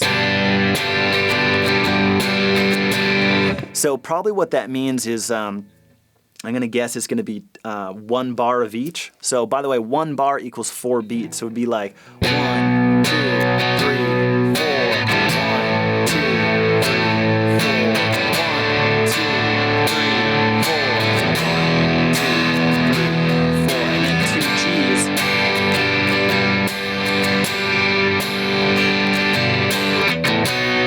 And then back to B maybe. So I don't know if that helps, but you know, and by the way, when you say just the letter, that automatically implies that all of those are going to be major chords, okay? And there might be some minor chords in there. I don't know, like maybe the first one is supposed to be a B minor, you know, which sounds pretty good too. So, yeah, so just keep that in mind. Like when you just write the letters, that automatically implies that it's major unless you put a little MI for minor beside those chords, okay? Yeah, so that's what those chords sound like strewn together. So, yeah. All right, Andrew McDonald's back with another question. He says, can you tell us about your P90s and why you were so into them? I've been playing for a long time and they are really foreign pickups to me. Cool. Okay, so it's kind of funny how I got into them. Okay, so we were talking about like amps and guitars earlier on. And so all my favorite guitar players, like really in my formative years when I was like in my late teens and early 20s, like just playing guitar and buying gear and practicing all the time and playing with bands and recording and blah, blah, blah, blah, blah. All of a sudden I found myself with an orange amp and a Gibson SG, okay? Which are, it's high quality gear. There's nothing to really complain about. But the thing is that I just wasn't capturing the tones of like some of my favorite bands, like Jimi Hendrix and the Red Hot Chili Peppers and Audioslave and all these bands. And I started thinking, I was like, wait a second, all these guys play Strats and Marshalls, okay? So I got to thinking, right? And so I said, okay, well, what did it, and I didn't go out and buy a Strat and Marshall quite yet. What I did was I had this Gibson guitar and I thought, I need to put single coil pickups into my Gibson, and that will get me closer to a Stratocaster or Fender style sound, okay? So I went and bought the Seymour Duncan Fat Cats, they're called, and I dropped them in, and it really made an improvement, okay? It got me closer to my favorite tones, but it was like kind of a letdown at the same time. I'm like, oh, because it still didn't sound like a Strat through a Marshall. I don't know why. Of course it didn't, right? So I ended up getting a Strat. I ended up getting a Marshall, and that like tied that in for me. And that's touching on that David Gilmour question earlier. How do you get the tones of your favorite artists? Like, seek out what gear they use, and you get that kind of gear, and that will like immediately get you more in the territory. And so, I made the mistake of thinking that I could drop P90 pickups in a Gibson to make it sound like a Fender, which was totally wrong. But anyways, Gibson, the P90 pickups are so awesome. We can clean it up, and you can get great funk sounds. And then, when I was on tour with this band called Rev Theory, they play like really hard rock. Like, you put that on the treble position, throw this guitar through a Marshall, and man, it's like classic rock, so big and so heavy. So they're basically like humbuckers, but they're a little bit brighter and not so dark. They're really they're a beast of their own. So, I'd definitely suggest checking them out if you got a Gibson, because these are actually humbucker sized, so you don't even need to do anything weird with your guitar. Because normally P90 pickups they call them the soap bar pickups because they're usually white, those white squares. So, anyways, I absolutely love them. I'd highly recommend them for sure. P90s, baby, they're awesome. All right, Garland, Texas just wants to know if you have any quick tips on soloing for beginners. Yeah. Go and learn. I'll give you a couple of song recommendations, okay? And that's what it's all about. I mean, I wouldn't suggest play this lick because that's like a great beginner lick for you to improvise. Like, don't even worry about improvising right now, okay? If you look at the history of time, how guitar players have always learned is through learning from others, okay? So what you need to do is you need to learn some solos of some of your favorite artists. But, say if your favorite artist is like, Jimi Hendrix, and maybe it's your first couple years playing guitar, like I wouldn't recommend going to learn the solo from Voodoo Child or something. What you need to do is find attainable solos, okay? So a couple of really good ones is like the intro to Bon Jovi's You Give Love a Bad Name, okay? And so that's going to be a great one. And the Beatles, I Want You, She's So Heavy, that whole like melody where the vocals follow the guitar, that's going to be an awesome one to learn. The intro to Lenny Kravitz, Are You Gonna Go My Way? It's another super good one.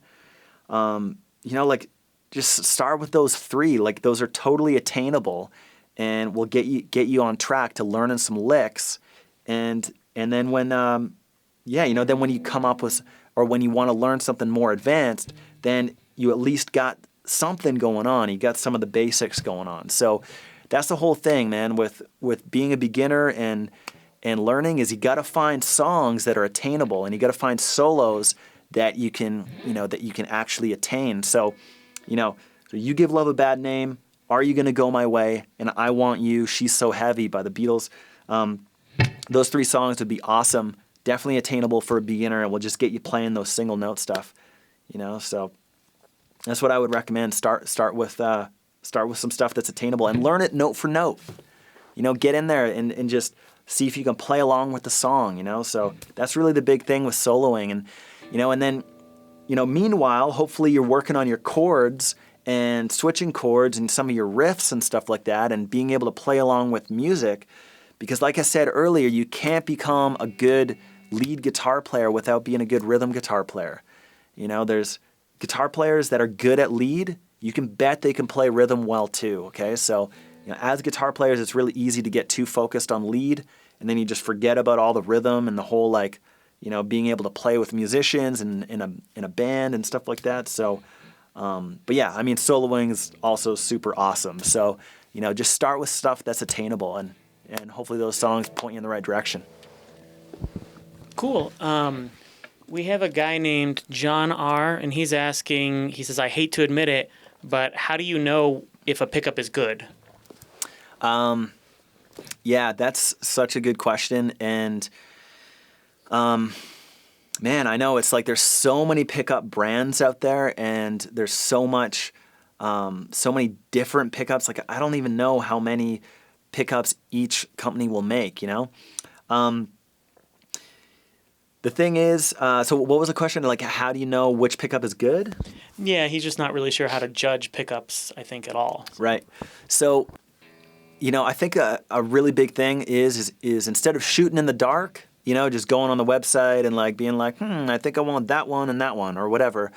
What I would recommend is, what kind of guitar songs and what kind of guitar sounds do you love? Like, what gets you pumped up? Like when you hear, is it Jimi Hendrix? Is it who is it? Like, who has that guitar sound that's just that's killer?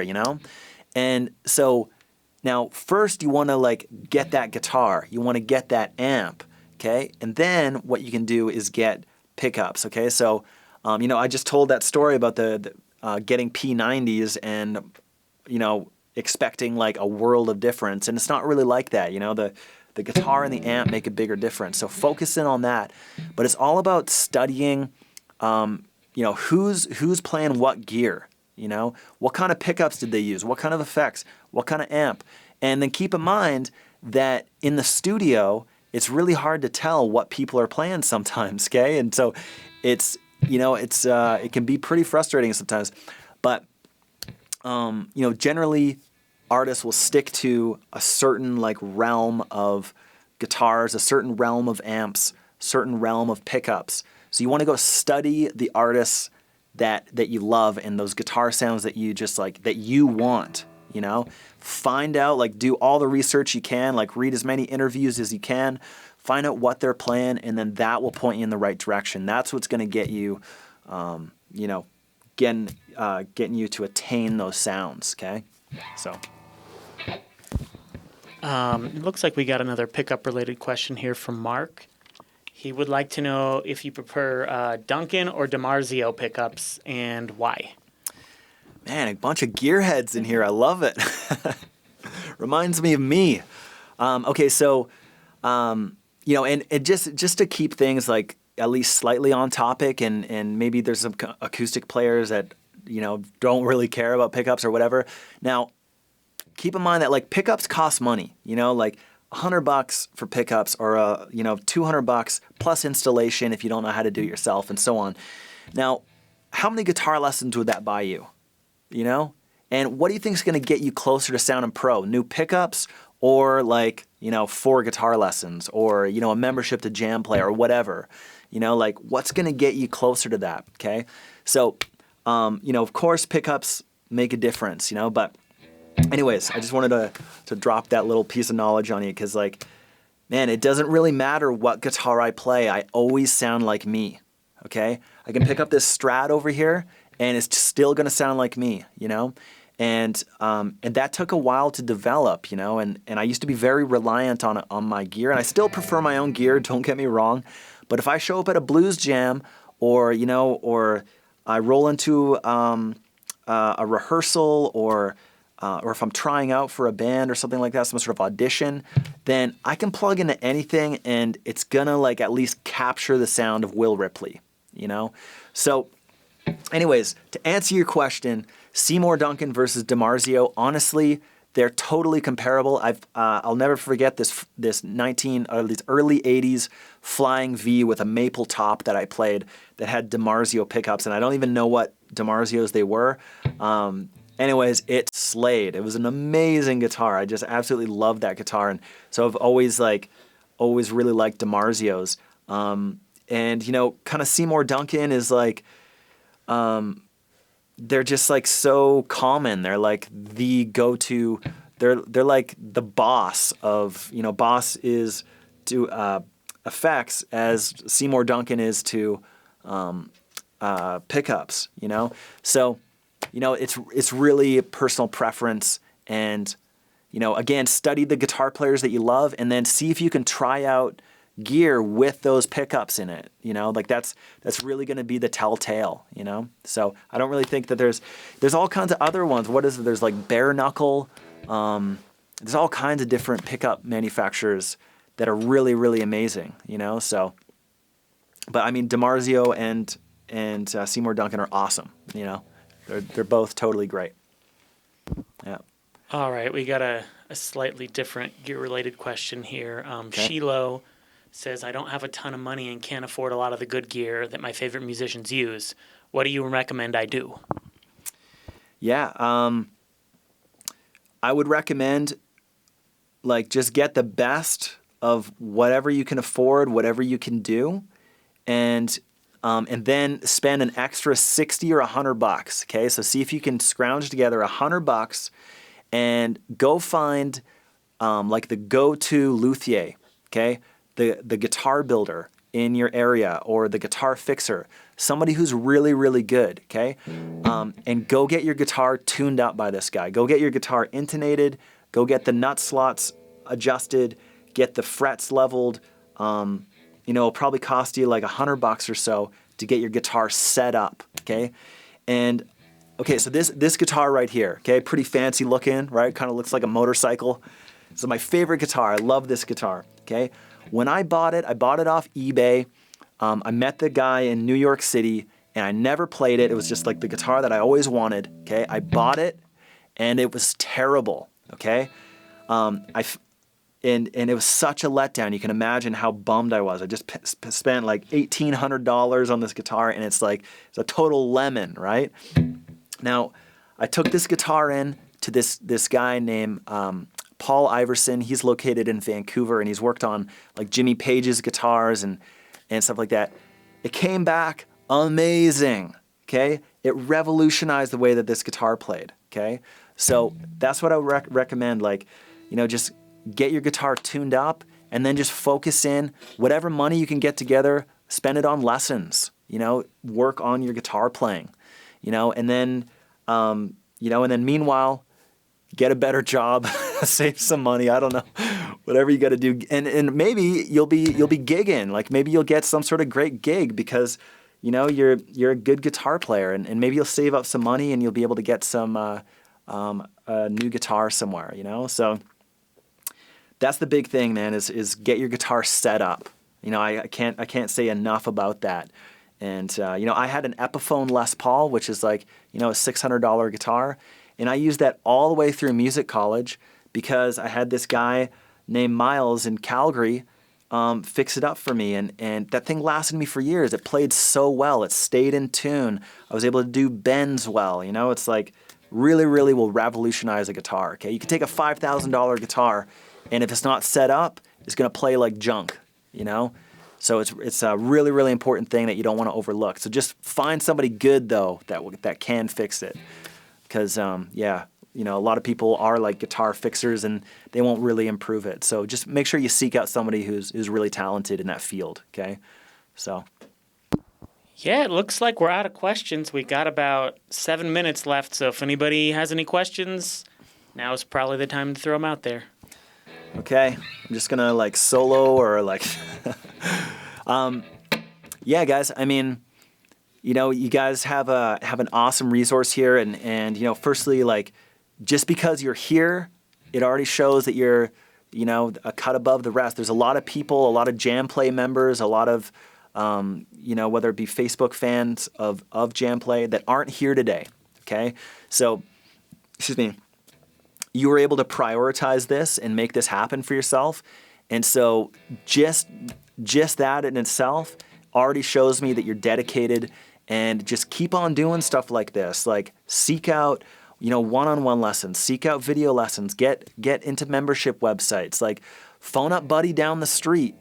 Maybe somebody, like maybe you can get a friend over for dinner one night who's really good at guitar, and get them to show you some licks, all this stuff like is going to be what separates you from being a mediocre guitarist to becoming a really good guitarist, okay?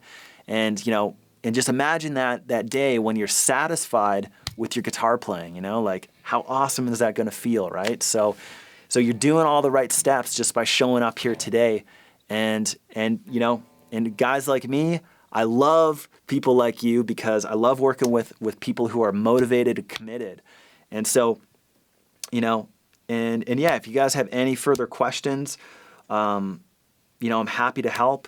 And yeah, and hopefully, like, we've covered a lot of stuff today already, like, single notes and chords and gear and kind of philosophy and all kinds of stuff. So, hopefully you guys have been here since the start, because we've definitely done a lot of stuff. And man, I'm gonna sleep well tonight, I'll tell you.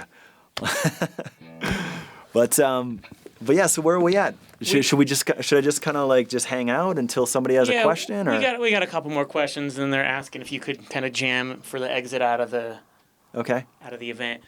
James wants to know, how often do you take your guitar in to get it set up? Yeah, good question. Okay, and so another thing right before I answer that question, let me know what you guys want me to jam over. Is it like you want me to slay some blues rock kind of stuff, or do you want like something heavy or something mellow? So put in what you want to hear me jam over, and these guys will let me know. Right? Now, how often do you get your guitar set up? Well, it's kind of like bringing a car into the mechanic, or like, even think about this, like, you go into the doctor for a checkup once in a while, right? And it's kind of like that. Like, guitars just slip out over time. And that's why I say, like, there'll be, I used to work at a guitar store, like, back years ago, and there'd be these amazing guitars that were super expensive, right? And they'd just sit on the wall for years, because, and then eventually somebody would come along and buy them. But yeah, some of these guitars would sit on the wall for years. Anyways, I remember picking down this like $5,000 SG or a Strat or something. And man, like, there was like Epiphones, like $600 guitars that played better than that thing, and it's because it just slipped out, right? Because you have to imagine, like, this thing is made out of wood, and wood expands and contracts with temperature changes and moisture, humidity, and stuff like that. So, it's constantly expanding and contracting and stuff like that. And so, and just make sure you're changing your strings often. Firstly, like, make sure you're changing your strings. Like, if you play every day, like, change your strings every like 4 to 6 weeks, at the most. That's going to already like improve the way that your guitar plays, because strings wear out. They will like slip out of tune and stuff. So I don't know.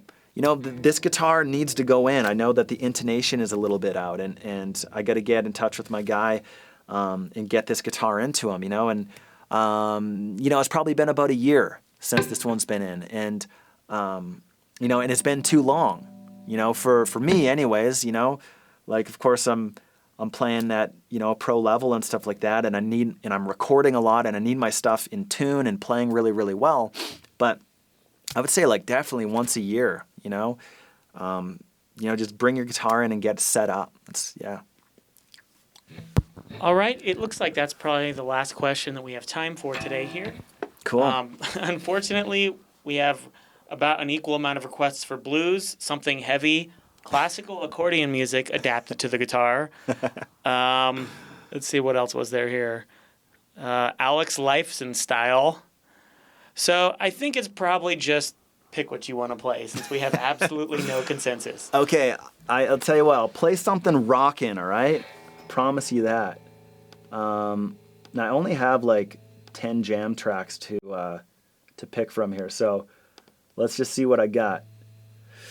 I really like playing over that one that I played at the beginning, but let's just see here. Figuring out the speed licks.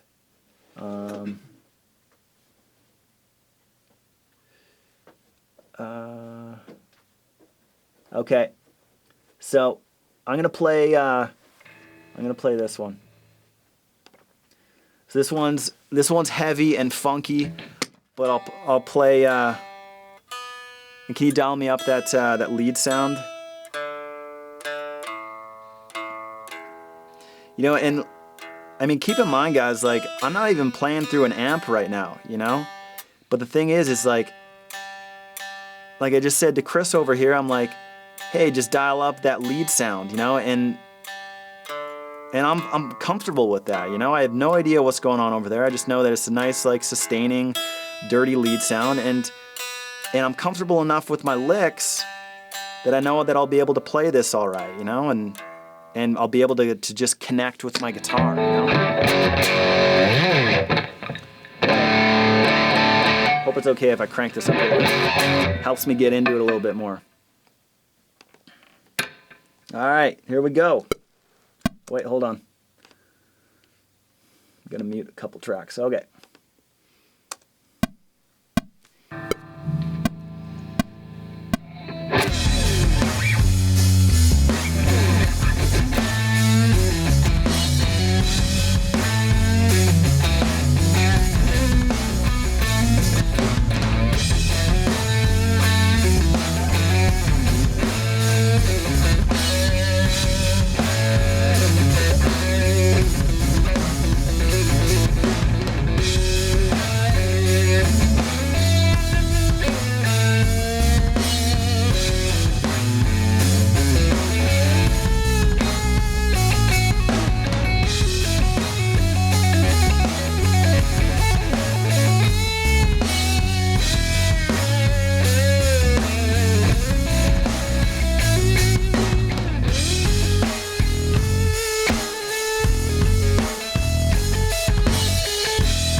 Yeah, baby. So, am I still live, or did you cut me off? We're live. We'll just say goodbye. Cool. All right, guys. Thanks so much for showing up. Huge shout out to JamPlay.com. Just love these guys. It's been such a cool experience coming down here, and we got a full series coming out. It's gonna be perfect for all you beginner guitar players. And yeah, I mean, I wish you were I feel like you guys are here with me right now. This is awesome. So, so thanks for tuning in. Love JamPlay. Check these guys out. They got a ton of great lessons, and yeah, I hope you guys learned something today. I hope this was helpful. And yeah, I mean, good luck out there, man. I mean, guitar isn't easy. You know, it's not something that's like, you know, if everybody could play guitar, you know, they would, right? Because it's like the most cool thing on earth. So, you know, it takes some time. It takes some effort. So, you know, just because you're here today means that you're doing that already. So just keep on ripping it up, all right? All right, guys, that's it for today. I just want to remind everybody, if you go to jamplay.com blah, blah, blah, and click the event, you will be able to pick up a 1-month membership for half off. Now, just do remember, it's only for the first month, so if you choose to keep the account active, it will renew at regular price. All right, guys, take care.